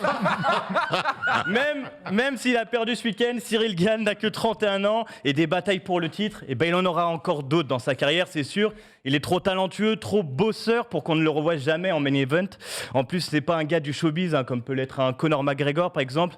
Il a la tête sur les épaules, bien loin des blairs, comme certaines stars planétaires. Son surnom à lui, c'est quand même le bon gamin. C'est assez improbable pour un mec dont le métier, c'est casser des gueules. C'est comme si tu surnommais Jean-Luc Lahaye le babysitter. À un moment, ça va pas trop. Mais ça en dit long. Ça en dit long sur l'état d'esprit du Français. À la fin du combat, après sa défaite, il s'est excusé parce qu'il se bat avant tout pour les autres. Dans ses discours d'après-match, tu retrouves une sincérité qui manque parfois cruellement dans le sport, avec des discours trop souvent écrits et récités. Tout est vrai avec lui et rien n'est programmé, pas même ses victoires. Talent et modestie pourraient finalement suffire à définir Cyril Gane. Alors un jour, le bon gamin deviendra le grand gagnant. Et je peux vous dire que ce jour-là, on sera tous présents, même mon père et son berger allemand. Merci beaucoup, Tom. Bravo. Bravo, incroyable. Merci. Celle sur Jean-Luc Lahaye, je crois que je suis pas sûr de pouvoir m'en remettre avant la fin. J'ai bien aimé, c'est sur Julien Tanti aussi. Sur Julien Tanti, c'était Mais très, parle bien très, très des frérots de Marseille quand même. Merci beaucoup Tom. Quel mot d'introduction justement pour parler de cette UFC 270 et son main event à l'Honda Center, bien sûr de Anaheim en Californie. Francis Ngannou dit le prédateur. Ouais, j'ai tenté, j'ai pas réussi. Le prédateur Francis Ngannou qui conserve donc son titre, les amis, chez les poids lourds en s'imposant par décision unanime au bout des 5 rounds contre bien sûr Cyril Gane. La première question, et je me retourne vers toi Christian, et après on reviendra sur ce qui s'est passé un petit peu avant l'événement, en dehors du prisme franco-français, parce qu'on avait quand même un Français, et on le rappellera bien sûr Francis Ngannou qui a aussi également beaucoup travaillé, entraîné et porté les couleurs également, tout à fait, tu as raison, de la France. Est-ce qu'en dehors du prisme franco-français, est-ce que les vrais amoureux du UFC se sont régalés dans la nuit de samedi à dimanche? Très honnêtement, oui. Alors effectivement, ceux qui attendaient un immense chaos, du sang, voilà. Les Béotiens qui découvraient, à qui on avait vendu la confrontation entre un homme qui met que des KO et un super technicien, ils ont peut-être été un tout petit peu déçus. Mais honnêtement, moi je vous le dis, de but en blanc, c'est une page de l'histoire du MMA et de l'UFC qui s'est écrite sous nos yeux dans la nuit. Une page mondiale, tu veux dire? Clairement, ouais. D'accord. Pour la catégorie des poids lourds, il s'est Comment passé tu vraiment... expliques ça par rapport à quoi, du coup? La catégorie des poids lourds a jamais été une catégorie très importante à l'UFC déjà. Il n'y a jamais eu d'aussi beaux combattants. Quand je dis beau, c'est déjà de l'allure physique. C'est vrai qu'ils sont impressionnants. Très beau. Raison. Le charisme, c'est deux personnes qui parlent bien, qui désormais sont populaires. On n'a jamais eu ce type de combattants dans la catégorie des poids lourds. Et pour la première fois, on avait deux mastodontes, de mecs qui s'expriment bien, qui ont belle allure, qui s'affrontaient pour la ceinture. Et en plus de ça, c'était le champion en titre, donc Francis Ngannou, face au champion intérim, donc vraiment son second, quoi. C'est son premier challenger, qui était Cyril Gane. C'était pas surfait, quoi, en termes de... Non. Avant le combat, je regardais un peu les bookies et tout ça. Parfois, c'était tout pour Francis Ngannou, pardon. Et parfois, c'était complètement pour Cyril Gane. Il y avait aussi le côté imprévisible du combat qui était important. Alors, ça dépend de quel site tu as regardé. Si tu as regardé un site américain, effectivement, c'était plus côté Francis Ngannou. Exactement. Français, c'était Cyril Gane. Voilà, parce que beaucoup de gens ont vu Cyril Gane s'imposer il y a quelques mois pour avoir cette ceinture intérim à l'UFC 265, et donc il a été porté au nu, on l'a vu un peu partout. Moi, je l'ai vu sur le plateau de l'équipe. Il a fait plein de trucs sur Internet. Il a fait des super trucs. Et il méritait totalement cette exposition. Aussi, ouais. Il méritait totalement cette exposition. Et donc, on l'a vraiment mis en numéro 1 bis. D'accord. Position qu'il mérite totalement, je répète encore une fois. Mais de l'autre côté de l'Atlantique, Francis Ngannou, on le connaît depuis un peu plus longtemps. Il a plus d'expérience. Et surtout, la manière dont il a gagné son titre en mars 2021, c'était tellement spectaculaire, il est tellement puissant et il montre tellement une attitude d'homme fort que les bookies américains ne pouvaient pas se dire que Cyril Gane était favori. Du coup, est-ce que il y a une forme de logique qui a été respectée dans ce combat-là? Parce que Thomas le disait, sur les sites de Paris, c'était un peu un coup Gane, un coup Ngannou. C'était finalement... Est-ce que la logique est respectée? C'était, à tes yeux, toi, Ngannou, le favori de ce combat? Ah oui, pour moi, c'était très clairement Francis Ngannou le favori. Champion en titre, je le disais, beaucoup plus d'expérience à l'UFC. Il a perdu déjà un match pour le titre. En 2018, il affronte Stipe Miocic, l'Américain, une première fois pour ce titre. Il perd pas par KO, il perd à la décision. Ah oui, je crois qu'il s'est fait coucher, il était épuisé. Non. Quand il est épuisé, là? Ouais, voilà, c'est quand il est épuisé. Il y a 3 défaites en UFC en tout. C'est ça, exactement. Et dont cette défaite face à Stipe Miocic. Il a l'expérience d'avoir perdu. Il fait une assez longue traversée du désert, mine de rien, pendant 3 ans. Il y a pas mal de petites embrouilles avec les patrons de l'UFC parce qu'ils demandent un peu plus d'argent et parce qu'ils voulaient une chance au titre. On ne lui accorde pas tout de suite. Il revient en 2021. Il a enfin sa chance pour le titre. Il gagne de la manière qu'on connaît, un KO flush terrible sur Stipe Miocic, qui est un des meilleurs poids lourds de l'histoire de l'UFC. Forcément, ça le met dans la position du favori, du numéro 1. Et en entrant dans ce combat-là, les spécialistes de MMA s'attendaient peut-être un petit peu plus à ce que Francis s'impose. Après, on reviendra certainement sur la manière dont ça s'est passé. Mais le favori était clairement Francis Ngannou. Juste avant de rentrer justement dans ce combat, et vous allez voir, on va essayer justement de résumer ce combat en 3 grandes phases, bien évidemment. Parle-nous un petit peu justement du storytelling. Tu as commencé à le faire entre ces deux hommes qui ont partagé le même coach, Fernand Lopez, par le passé. Il y a eu des vidéos qui sont ressorties d'un KO, notamment à l'entraînement à la MMA Factory. On ne sait pas si cette vidéo, entre guillemets, est réelle ou pas. Alors, c'était pas exactement un KO, mais on va revenir là-dessus. Il y avait une histoire dans l'histoire, et on a vu notamment une conférence de presse à laquelle un un de tes confrères, un garçon qui était Samir, qui était venu ici sur ce plateau. famille, on peut le dire, hein, oui, c'est sa complètement. famille, Non, mais c'est- complètement. C'est pas mal illustré. Raconte-nous un petit peu les rapports aussi entre les deux hommes. Alors, les rapports entre les deux hommes, entre Francis Ngannou et Cyril Gane, ils sont assez cordiaux. Il n'y a pas de souci, ils ne se détestent pas. Ils ont effectivement partagé quelques séances d'entraînement ensemble, puisque à l'époque où Francis Ngannou était encore en entraînement à la MMA Factory à Paris, juste avant de partir et de s'exiler aux États-Unis, Cyril Gane, lui, démarrer sa carrière presque en MMA, enfin pas presque, c'était sûr, il commençait sa carrière en MMA dans cette salle-là. Et Francis Ngannou lui préparait un combat. Cyril Gane entamait un petit peu sa carrière et voilà. Et ils se sont dit, bon, t'es grand, je suis Ils tombent grand. bien, en fait. Ils tombaient Voilà. bien. Ouais. C'était très bien pour les deux. Petit sparring des familles, tranquillement. Il y a eu plusieurs séances. Alors, il y a une seule vidéo qui est sortie, mais il y a eu plusieurs séances. 10 séances. Un petit peu moins de 10 séances. J'ai pas le chiffre exact, mais je sais que c'est moins de 10 séances. Et donc, petite séance de sparring, plusieurs séances de sparring. Et il y a effectivement cette vidéo qui est leakée par Comme dans les films, ça. j'adore. Exactement, c'est exactement ça. Parce que au départ, le storytelling, c'est de se dire, les deux se sont entraînés, mais Francis Ngannou a très rapidement dit qu'il avait dominé ses séances de sparring. Voilà. Je l'intoxe, quoi. En réponse, le camp de Cyril Gane leak cette vidéo qui dure pas très longtemps, où effectivement on voit que techniquement Cyril Gane domine Francis Ngannou. Où il a les protections partout, là. Exactement, voilà. Il touche beaucoup. ouais. C'est ça, c'est ça. Il le touche beaucoup. On voit un Ngannou un peu en difficulté. Ce à quoi Francis Ngannou, c'est cette image-là. Ce à quoi Francis Ngannou a dit, écoute, très bien, votre camp a sorti ce que vous vouliez sortir.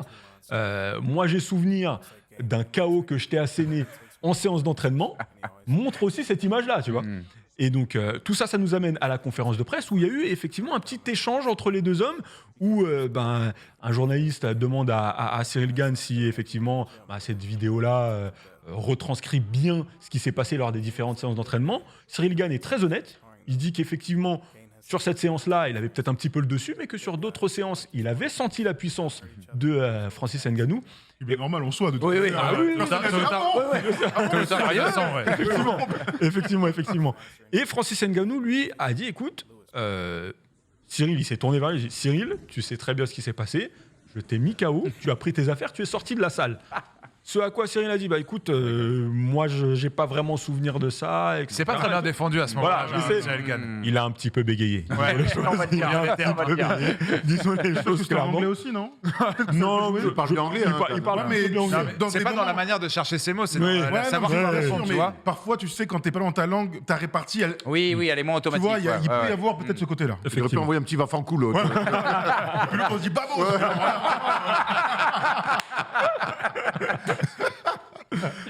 Donc ça c'est la première partie entre guillemets du storytelling de ce combat-là.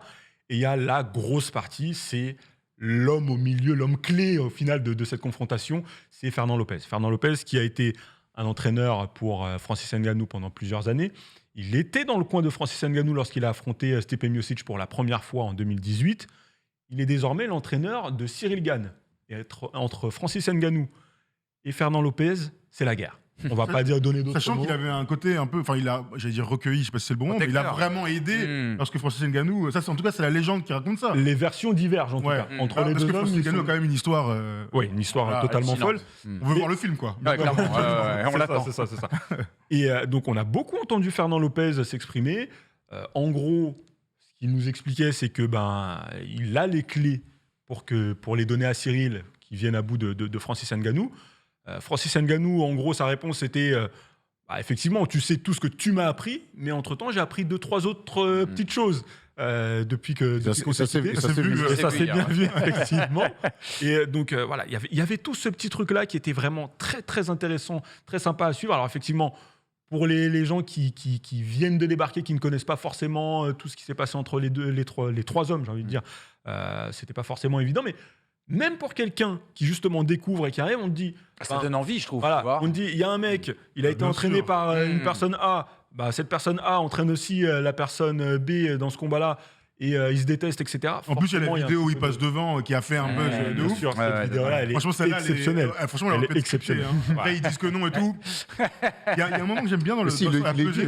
Ngannou, il dit qu'en fait, la meuf qui l'amène, C'est au téléphone. c'est au Garden. Ouais, c'est à New York. C'est au Garden, donc j'ai reconnu parce que je connais un peu le couleur. Je me le raconte. Le grossiste. Le grossiste, exactement. Et en fait, il raconte Ngannou que la meuf qui doit l'amener pour sortir, elle reçoit un message au Tokyo, elle fait non, vas-y, passe par là. Ouais. Et du coup, il l'amène justement parce qu'il sait qu'ils vont croiser Cyril Gane et son clan, et ça donne cette Comme de scène par hasard, incroyable. quelqu'un qui filme et tout Voilà. ça. Il y a un moment que j'aime beaucoup, c'est la pesée, où il se parle en français et il dit quoi qu'on dise. Enfin, c'est Ngannou qui dit à respecte. ce gars qui dit Ouais. quoi qu'il arrive, je te respecte. Ouais, c'est Je trouve juste- cette phase Ça n'a incroyable. pas dû plaire à Dana White, ça. Ouais, ouais, C'est ouais. intéressant La parce phase, que- elle est en français en plus, c'est ouf. C'est intéressant parce que c'est juste après la conférence de presse, c'était pas lors de la pesée. Lors de la pesée, ils ont aussi échangé. Ah oui, d'accord, ils sont habillés, t'as raison. Oui, oui, ils Exactement, sont habillés, voilà. t'as raison. Oui, oui. Et donc c'était D'accord. juste après la Oui. conférence de presse. Et moi j'ai trouvé ça un peu de la part de Francis Ngannou en mode on n'écoute pas ce Voilà, qui se passe à c'est ça. l'extérieur. On Nous, va se toi et régler. moi, on se On va- sait, on va se régler. Voilà, c'est ça. Moi j'ai beaucoup aimé. Ouais, ouais, c'était lourd. Alors revenons sur le combat, parce que le combat, voilà, donc j'ai dit en 5 rounds, 5 reprises. Round. Euh, 5 répétitions. Parlons des 2 premières reprises déjà.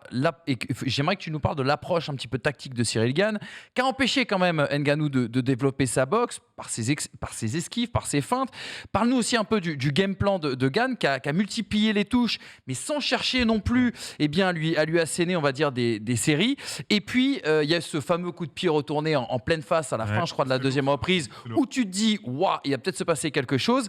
Mais finalement, avec du recul, on voit bien que Ngannou rentre avec un bandage, je crois, au niveau du genou blessé. Les deux genoux. Notamment, Les deux voilà, des 2 genoux blessés au niveau je crois, des ligaments. Pourquoi ne pas avoir insisté justement sur les genoux? Pourquoi ne pas avoir fait mal là où ça aurait pu faire très très mal pour Cyril Gane? Parce qu'il n'était pas au courant.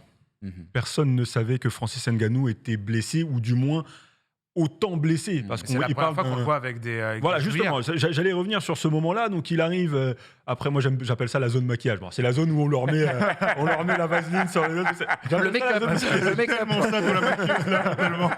Et donc, Tu bosses à Canal, toi, ça se sent. oui, bon, écoute. On est confort. quoi. J'ai ce privilège-là, On connaît le confort de la télé. effectivement. On connaît le confort de la télé. J'ai ce privilège-là.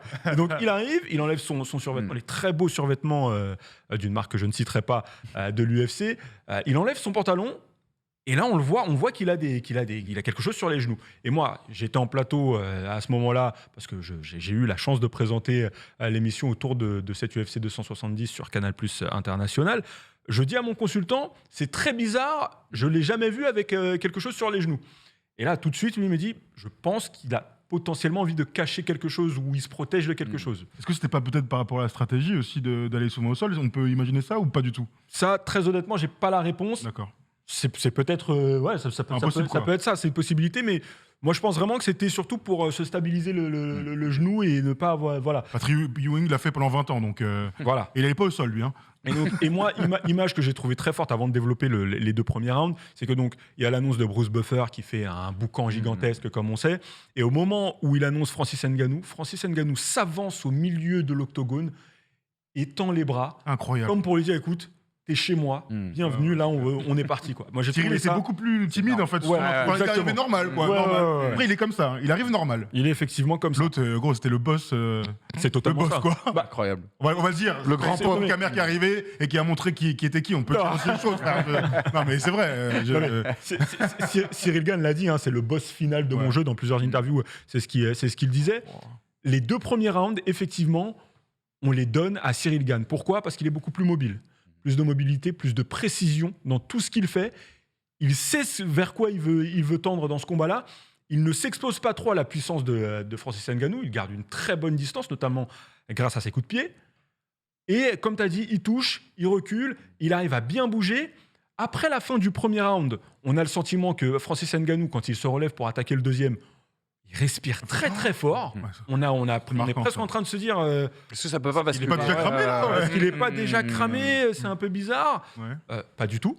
Deuxième round, encore une fois, Cyril Gane est très bien, il est bien dans le combat. On sent que voilà, il est à l'aise. Et c'est le problème parfois avec certains combattants, que ce soit boxe ou MMA, quelle que soit la discipline.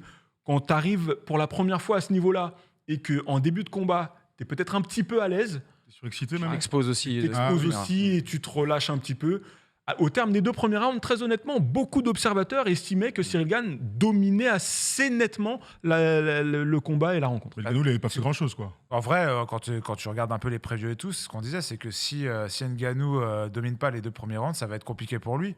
Et toi, tu t'es dit quoi à ce moment-là? À la fin du deuxième round, tu t'es dit quoi? Tu dis que c'était gagné pour Gane? Alors, pas forcément, mais c'était même plus que ça. On se disait, si le combat dure, plus le combat dure, plus ce sera mieux pour Cyril Gane. Par rapport à la décision ou par rapport à un éventuel KO? Déjà parce que Francis Ngannou, il va pas très souvent à la décision. C'est un Mike Tyson, il détruit les mecs rapides. Mais c'est très simple. Ce combat, on pensait que c'était la confrontation, l'opposition de style entre le mec surpuissant, inarrêtable, et le technicien, l'artiste. C'est pas exactement ce qu'on a vu. J'ai une question par rapport à ça qui peut prendre tout le contre-pied des analyses d'avant-match qu'il pouvait y avoir. Est-ce qu'à un moment donné, Cyril Gane, quand il domine ces 2 premiers rounds-là, on le voit toucher Ngannou, il y a ce coup de pied retourné dans la tête, il y a aussi cette droite qui vient lui mettre au milieu du zen. Est-ce qu'à un moment donné, on peut pas, et c'est ce qu'on reproche parfois aussi à Cyril Gane, c'est que de pas vouloir finir les combats très tôt. Est-ce qu'à un moment donné, il s'est dit, sur ces 2 premiers rounds, je domine, de pas vouloir mettre le coup pour essayer d'aller chercher le KO? Alors, je pense, et ça, ce n'est que mon avis, mais je pense que Cyril Gane et son coin sont au courant que Francis Ngannou, c'est quand même un dur au mal. C'est pas un mec que tu mets KO comme ça facilement. Les rares fois où il a été un petit peu mis à mal, c'est un mec qui se relève, voilà. Et le plan, c'était de ne pas tomber vraiment, de ne pas rusher les choses. S'il devait y avoir KO, potentiellement en fin de 4e ou dans les derniers rounds, quoi. Mais très clairement, ils ont beaucoup respecté la puissance de Francis Ngannou. Et quelque part, c'est peut-être ça qui a fait que dans la suite du combat, il s'est un petit peu perdu. Mais tu l'as très bien dit, c'est vrai que l'une des explications aussi sur ces 2 premières reprises, c'est que tu as la sensation qu'il place ses coups, qu'il rentre ses coups, mais il n'enchaîne pas. Et tu sais, comme s'il avait la peur, si tu veux, de s'exposer quelque après, part. Tu sais que l'autre, en un coup, c'est exactement ça. Et c'était le risque. Parlons quand même du moment clé du combat où tout bascule. Début de la 3e reprise, changement de stratégie là, à ce moment-là pour Francis Ngannou. Alors, pas forcément changement de stratégie. Parce que je pense qu'en entrant dans ce combat, il avait déjà mis en place cette stratégie-là avec ses entraîneurs américains. Par contre, dans le camp d'en face, c'était pas prévu. Jamais t'imagines. Jamais de la vie, il s'attendait à un Francis Ngannou qui aille sur le côté de la lutte. On le voit là, on voit l'image. On est 1 minute après le début du 3e round. On a une tentative de kick de la part de Cyril Gane. Et tout de suite. Tout de suite. Et limite, en fait, réflexe de lutteur, ce qu'on n'a jamais vu chez Francis Ngannou. Réflexe de lutteur. Un boxeur pur, lui, de base. Ouais, il est plutôt sur de la boxe, effectivement. Je vais dire cogneur. Je pense que... voilà. Peut-être un peu plus ça. Qui allait le saisir et l'amener au sol avec une violence. On n'avait jamais vu Cyril Gane dans une telle position. D'ailleurs, la stat qui arrive à ce moment-là, première fois que Cyril Gane subit un takedown en 10 combats, tu fais ah ouais, d'accord, en fait, c'est sérieux. La violence du choc et tout. Exactement. Et dans la tête de Cyril Gane, je pense qu'il y a beaucoup de choses qui changent. Juste sur ce premier-là. Après, nous, on regarde. Tu veux dire la surprise aussi? Il est très surpris, forcément. Mais du temps, d'ailleurs, justement. faire quelque chose, non? Alors, pourquoi il est pas mis en danger? Ouais, il est pas en danger aussi. Il est pas en danger parce que là, sur le moment, je pense que Francis Ngannou utilise surtout son physique pour l'écraser, essayer de l'épuiser. Et nous, on regardait cette image-là en plateau, on se dit bon, il va rester un petit peu sur lui pour le fatiguer, mais ils vont vite se relever, etc. Pas du tout. Tellement longtemps. Pas du tout. Nous, en fait, on estimait que c'était impossible de voir Francis Ngannou tenter des choses au sol, essayer de l'amener. On se disait même, attention, Cyril Gane est un technicien, il peut aller le chercher sur une clé de bras et tout, l'immobiliser, le soumettre et au final, terminer le combat. C'est absolument pas ce qui s'est passé. On voit là sur les images qui défilent derrière toi, Manu, c'est qu'on a un Ngannou sûr de ce qu'il propose en lutte. Vraiment, c'est très très rare. Et on a un Cyril Gane en difficulté. On le voit là encore sur ces images-là. C'est très compliqué pour lui de se relever. C'est presque l'inverse. C'est totalement l'inverse de ce qu'on imagine. Et j'ai même, moi, la sensation, moi, je me souviens, j'ai en mémoire, ça m'avait choqué, la défaite face à Miocic de Ngannou, comme il est cuit. Il fuit le combat, il est cuit. Et donc, c'était l'un des problèmes de Francis Ngannou de dire il tient pas sur la durée sur 5 rounds, il n'a pas le coffre. On a vu quand tu bats Miocic, il est beaucoup plus affûté, mais le combat dure 2 rounds à peu près, 2 ou 3 rounds. 2 rounds. Là, sur 5 rounds, c'est Cyril Gane qui est un athlète, qui a un coffre énorme. C'est lui qui est fatigué. Et là, c'est là qu'on voit l'évolution de la boxe de Ngannou quand même. Il a énormément travaillé. Avant le deuxième combat face à Stipe Miocic, il apprend à être patient. C'était son gros défaut de tout le temps rusher les choses, d'aller tout le temps chercher le chaos. C'est exceptionnel ce qu'il arrive à faire depuis qu'il est entré à l'UFC. Son entrée à l'UFC, c'est 2019. Enfin, il faut se rendre compte, hein, c'est vraiment... il a été catapulté là parce qu'il le mérite, hein, mais s'est monté très vite, très haut pour lui. Un petit peu trop haut là, parce que Francis Ngannou, on l'a vu, c'est trop compliqué pour lui pour le moment, parce qu'on n'est pas... c'est pas impossible de le revoir à ce niveau-là. C'est sûr et certain même qu'il restera dans les hautes sphères de la catégorie et qu'on le reverra pour un combat pour le titre. Justement, la grande question. Apparemment, les gars. il y a un commentaire intéressant, c'est Luce M qui nous dit Gann et son équipe savaient que Francis allait jouer au sol. Il a juste trouvé un surpuissant et injouable au sol. C'est pas un discours d'après-match, ça. C'est ce que... Ouais, c'est ce que je dis. C'est la déclaration qui a été faite. On l'apprend pas. Oui, voilà. Moi, j'ai comme l'impression qu'ils étaient pas prêts. On a vraiment le sentiment qu'ils sont très surpris. Avec mes petites connaissances, encore je suis gentil en disant ça, mais j'ai l'impression qu'il a été surpris. Il est tellement fort techniquement que Cyril Gann que là j'ai l'impression qu'il s'est fait prendre, qu'il n'était pas prêt à ça. Je pense que dans les semaines à venir, on aura de nouvelles choses, de nouvelles explications qui vont sortir et on en saura un petit peu plus. Mais moi, j'ai le sentiment qu'ils ont vraiment été très surpris que ça aille au sol et surtout que Francis Ngannou soit aussi bon. Il y a un aveu, même presque un aveu d'impuissance quand Fernand Lopez dit juste avant la 5e reprise, il dit tu ne peux pas perdre ce combat sur un problème de cardio, on va partir à la guerre. Enfin, tu sais, il y avait un côté un petit peu presque désespéré, quoi. Quand on commence à essayer parler... d'appuyer sur un levier, mais bon... Mais il lui dit, Fernand Lopez, il lui dit à la fin du carême, t'es en train de perdre. Hein. Oui, c'est ça, ouais. Oui, très honnête avec son combattant. Il a toujours été un petit peu comme ça, en tout cas autour de l'octogone et entre deux rounds. Quand on commence à parler à son combattant de guerre, pense à ta famille, ça n'a pas été le cas pour Cyril Gann, mais quand on commence à aller chercher des leviers autres que de leviers techniques et tactiques, ça sent pas très bon en règle générale. Un peu comme les causeries de Sylvain Ripoll à la mi-temps, bien sûr. Généralement, je sais que ça allait pas très bien pour l'Orient. Qui va se muter vers le MMA. Oui, mais il y a une bonne question d'Atomic 45, peut-être pour finir le débat. C'est sur quoi doit travailler Cyril Gann maintenant pour revenir au plus haut niveau et aller chercher la ceinture? Le sol. Même si on sait que c'est un technicien, je pense que le sol, c'est quelque chose qui, même si on a quelques bases, si vraiment on veut devenir performant, c'est quelque chose qui se travaille sur la durée. Et je pense qu'entre mars 2021 et janvier 2022, Francis Ngannou a vraiment beaucoup travaillé le sol pour être aussi bon.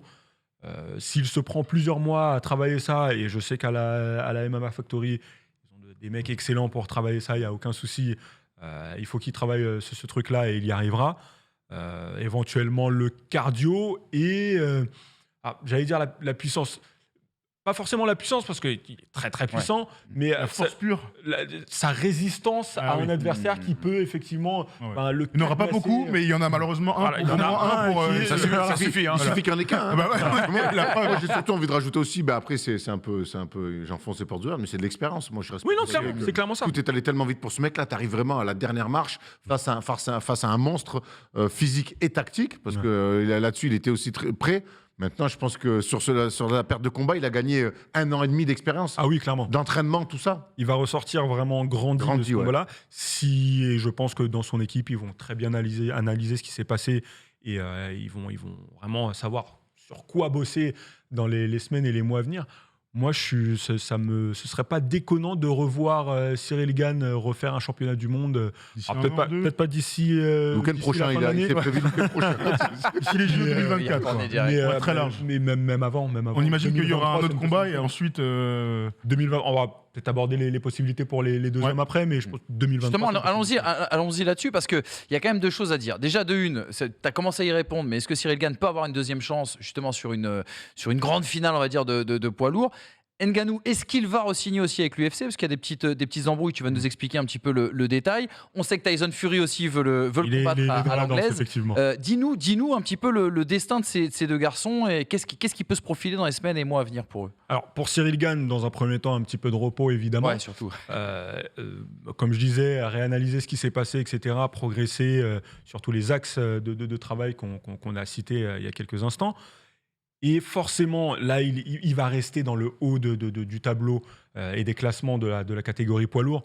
Donc, forcément, il sera là 2023, allez, maximum 2024. Mais ce ne serait pas du tout déconnant de le revoir faire une revanche potentielle face à Francis Ngannou dès 2023. Ce serait énorme. Le kiff. En revanche, Le souci, c'est que Francis Ngannou, sa situation est un petit peu plus compliquée. Alors, ce qu'il faut savoir, c'est qu'il a fait all-in. Il a fait all-in sur ce combat-là parce qu'il arrive en fin de contrat, enfin, il est en fin de contrat avec l'UFC. Il est toujours champion.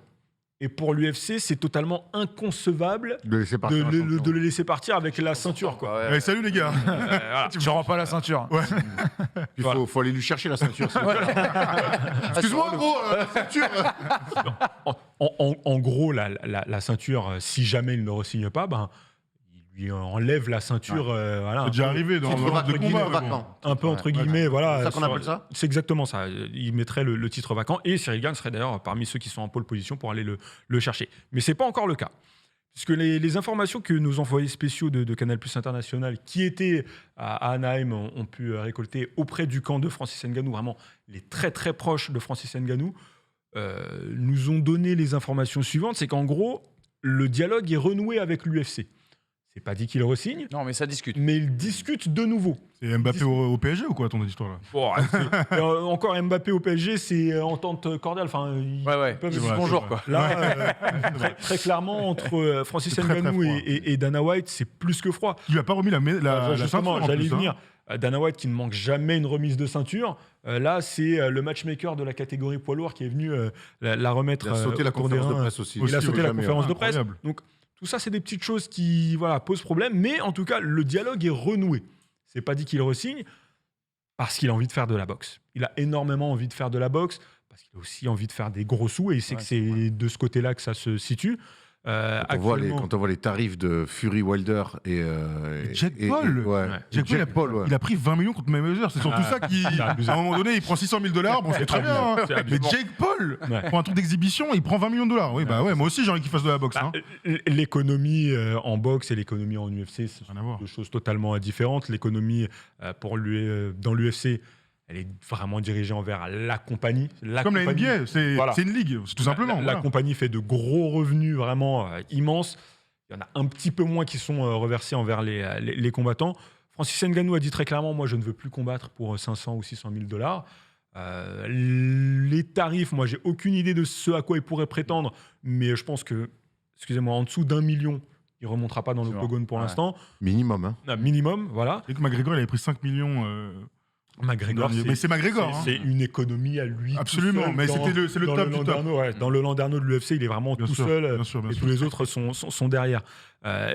Et effectivement, il y a cette petite bisbille avec Tyson Fury. Ça fait un petit peu plus d'1 an qu'ils se cherchent, les deux mecs. Mais ça serait un match officiel, du coup, tu peux débouler comme ça. Et prendre une ceinture, tu veux dire moi, je suis le challenger d'un coup, numéro 1 de Fury. Il y en a d'autres avant, quand même. Alors, il peut débouler comme ça en boxe, poids lourd. Ce qui fait le plus de sens. Je te regarde avec cette question. Son sourire me plaît. C'est ça qui va nous plaire, là. En fait, ce qui fait le plus de sens en boxe, c'est l'argent. Titre, pas titre. Très honnêtement, il y a des mecs qui ont remis... on peut parler de Floyd Mayweather. Il a remis son titre face à des mecs. Parfois, ça n'avait aucun sens en termes de classement, etc. Mais les dollars... le pay-per-view. Donc, le fameux. Il remet son titre. Tyson Fury... forcément, s'il fait un combat face à Francis Ngannou, il peut pas se dire c'est juste un combat exhibe ou c'est juste un combat comme ça entre poids lourds, on met rien en jeu. Pour le promesse, c'est clair. Forcément, il y aura la ceinture WBC de Tyson Fury qui sera en jeu. C'est énorme. Ce qui va attiser vraiment beaucoup de tension, va attirer beaucoup de sponsors et les billets seront sur la table, très clairement. Francis Ngannou, lui, rêve de faire de la boxe à très très haut niveau depuis longtemps. Avant même de faire du MMA, il voulait faire de la boxe. Donc toutes les petites attaques de Tyson Fury, il y répond bien volontiers. Il a envie de jouer ce petit jeu-là parce qu'il sait que ça va faire monter les enchères. Et il a envie de mettre la famille à l'abri aussi. Empocher 20 à 30 millions sur un seul combat. C'est court une carrière. Oui. Il a 35 ans. Surtout qu'il a 35 ans. Bon, toi, c'est quoi ton rêve? Je sais que toi, ton truc, c'est la boxe. Est-ce que toi, c'est le combat que tu as le plus envie de voir? Parce que maintenant, on sait que Joshua Wilder nous fait un peu moins kiffer qu'il y a quelques années. Alors, effectivement, un combat Fury-Joshua... a perdu un petit peu de sa superbe puisque Joshua... Je prends quand même. Moi aussi, évidemment, je prends quand même. Mais très honnêtement, si on parle juste... Je parle pas uniquement en termes sportifs. On parle en termes médiatiques. Tout le tintamarre qu'il y aura autour de ce truc-là. Tu mets... King tu fais le truc, tu vends le truc en mode... le champion poids lourd UFC, l'homme surpuissant qui met des KO à l'appel contre le champion en boxe anglaise. Mais forcément, C'est énorme. c'est un combat C'est à un un film milliard. en fait. Ouais, C'est un combat à un c'est milliard. ça, ouais, non, mais c'est ça. Aussi, là. Ouais, non, mais en même temps, tu réunis des mecs qui n'ont rien à voir avec. Bon, bah, très bien. Exactement. T'as envie de le voir donc. Ah, merci. J'ai quand même envie de le voir. Ouais. Mais- Pourtant, je suis un puriste. Je suis un puriste. bah ouais, et pour moi, les Ouais, boxeurs, craqué, les boxeurs doivent rester Tu entre t'es fait avoir par la hype, Christian. Non, c'est pas ça. Non, c'est pas ça. Je pense que je me suis fait avoir par très certainement l'africanité, si je puis dire, de Francis Ngannou. Il aurait les Et, armes techniques pour battre Gypsy King. Tu veux que je te donne la T'as été réponse Fury officielle ou Bah, moi, je la connais, ta réponse, te connaissant un peu. il peut pas. Ben voilà. Si on est honnête, si je suis honnête avec vous tous, Ouais, bien sûr. il peut pas s'imposer face à Tyson Fury. On a envie quand même de le voir. Tyson Fury qui, on le rappelle, les deux hommes vont s'affronter avec les règles de la boxe. Il va pas aller dans l'octogone. Ça veut dire qu'il voulait mettre les gants du UFC. Non. T'imagines On l'a le pas premier- le premier round, il met un tech down. Mais Francis, excusez-moi. Non, mais ce qu'il faut savoir, c'est que Tyson Fury, il a déjà montré qu'il savait encaisser des coups de très C'est très ça. gros. Si Wilder l'a pas mis baston. KO, je veux pas manquer de respect, mais dans les règles de la boxe, Mais non, mais Ngannou, c'est pas lui qui a la plus grosse frappe du monde entier. Oui. C'est sorti. Mais à l'UFC, il frappe avec des gants, enfin des mitaines, quoi. Ouais. Je dis ça vulgairement, c'est pas des mitaines, Non, mais bien sûr. il frappe avec des gants beaucoup moins épais que des gants de boxe. Sachant qu'en plus, à chaque fois qu'il y a eu ce type de combat, de crossfight entre un boxeur et un pratiquant de MMA, C'est relou. ouais. ben, le champion de boxe a toujours la main. Et Mais- toujours mais la Comme ça se joue, hein, Oui, voilà. comme ça se joue à la boxe. Mayweather Ah oui. McGregor. Non, mais Et il a- encore, Mayweather, bah, il est malin, il le met pas KO parce que pour le show. Bien sûr. Je pense qu'ils avaient un Ouais, deal. ouais. S'il veut Mayweather, à un moment, McGregor, il est comme ça, il fait que du moulinage. Il aurait S'il pu- veut le tuer. Il aurait pu le mettre KO, mais Voilà. très clairement, par exemple, sur ce combat-là, Mayweather-McGregor, Mayweather avait eu le choix des gants, avait eu le choix de la taille du ring, Normal, avait eu le normal. choix de tout, en fait. Sur le bas de ce money. UFC. Le truc, quoi. Et, Vraiment. il avait eu le choix sur le poids aussi, auquel ils se sont affrontés. Donc, alors là, ils seront en poids lourd, forcément, il n'y aura pas de limite de poids. Mais sur un combat comme ça, un crossfight, boxeur face à un pratiquant de MMA, vu que le boxeur va jamais aller dans l'octogone, le peu de boxeurs qui se risquent à aller dans l'octogone, ça se passe pas très bien pour eux. Moi, je vois pas Tyson Fury aller faire de la lutte face à Francis Ngannou de toute manière. Christian, j'ai une Donc, dernière question parce que le temps passe. ouais. On n'aura pas le temps de faire le quiz, mais je veux qu'on parle de John Jones. Oui, Vraiment, donc lui, apparemment, qui a mis un tweet qui dit finalement, je les baisse tous les deux. L'un des Quand il GOAT, parle hein. de Gane, quand il parle de Gane et Ngannou, les gens rêvent aussi de voir ou Cyril Gane ou Ngannou face à ce mec-là. bah, j'ai envie Nous de en te dire, dire un peu plus. j'en rêve aussi, moi. Francis Ngannou face à John Jones, ce serait génial. John Jones qui va monter dans la catégorie des poids lourds. C'est pas un poids lourd à la base. Je sais pas si certains d'entre vous le suivent sur les réseaux sociaux, mais il est devenu mastoc. Vraiment, on l'a jamais vu comme ça. Et ça va être très intéressant parce que lui, pour le coup, en termes techniques, c'est comment vous dire, Lionel Messi, Cristiano Ronaldo. Enfin, j'essaye de vulgariser un Ouais, maximum, bien sûr. mais quand on dit mixed martial arts, c'est Il a un tout. artiste martial, vraiment. Il a vraiment tout, striking, au sol, il sait tout faire. La vraie question pour lui sur un combat, admettons, face à Francis Ngannou, c'est est-ce qu'il va pouvoir manager la puissance. Il n'a jamais été connecté par un mec aussi puissant que Francis Ngannou. Et c'est là que ça peut être vraiment très intéressant. C'est les piments, bien sûr, pour la suite. Merci beaucoup, Christian. C'était super. Passionnant. Moi, je pense, J'aurais pu faire 3 heures, moi. Ah ouais, vraiment. Il nous reste malheureusement que 4 minutes. Ouais, T'as mais le temps de l'envoyer même le blind test, on peut se le faire rapide. Allez, hein, les vas-y, gars. allez, vas-y. On peut se le faire rapide. Quiz tout de suite, les amis.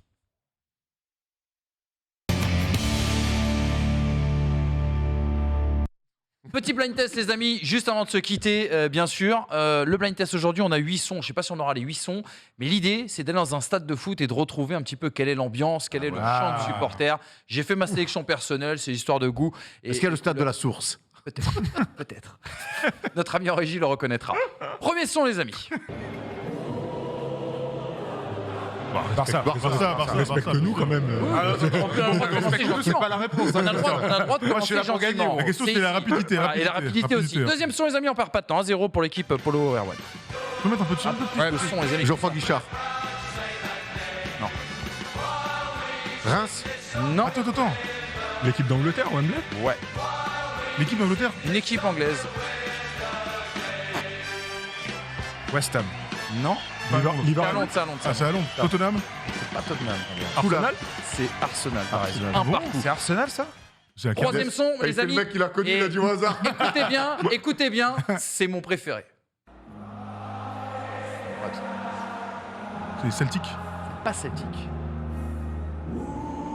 On dirait un concert d'Eddie Mitchell. Bah, la Roma. Bien sûr, bien sûr, Christian. 2-1 pour notre équipe. Bravo. Tom Cricri. Quatrième son. Vous allez voir, il y a un piège. C'est Bordeaux, non? C'est à Marseille, C'est ça. un club étranger. Je vous le dis parce que Ah oui, parce que il y a là, un très grand club français qui l'a pompé et qui dit que ceux qui le font, mais c'est pas eux. Si t'écoutes bien, tu vas deviner. Bien, dans pas peu de temps. Le Bayern. Oui, Il me semble l'avoir c'est entendu ici. au Bayern. C'est ici, mon polo. 2-2. Comme par hasard. On continue. Comme par hasard. Cinquième son, 2-2. Oh là. La Juve.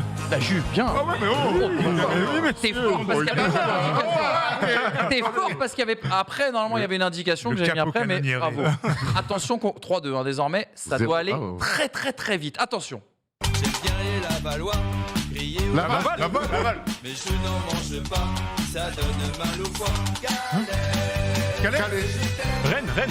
Calais saucisse. Ouais, Calais saucisse. Ouais, Voilà. Calais, J'ai pas entendu. Calais, J'ai pas moi. entendu. Mais non, J'ai entendu Calais. Laval, gros. Non, non. 4-2, attention, balle de match. Man United. T'as dit quoi Man United. Man United. Bravo, Oui, exactement. United. On serait quand même sur le dernier, il nous reste une 40. Oui, vas-y. Il y en a un dernier, ça sera une victoire pour l'équipe de Tom, bien sûr, et de Allez. Christian. Le dernier.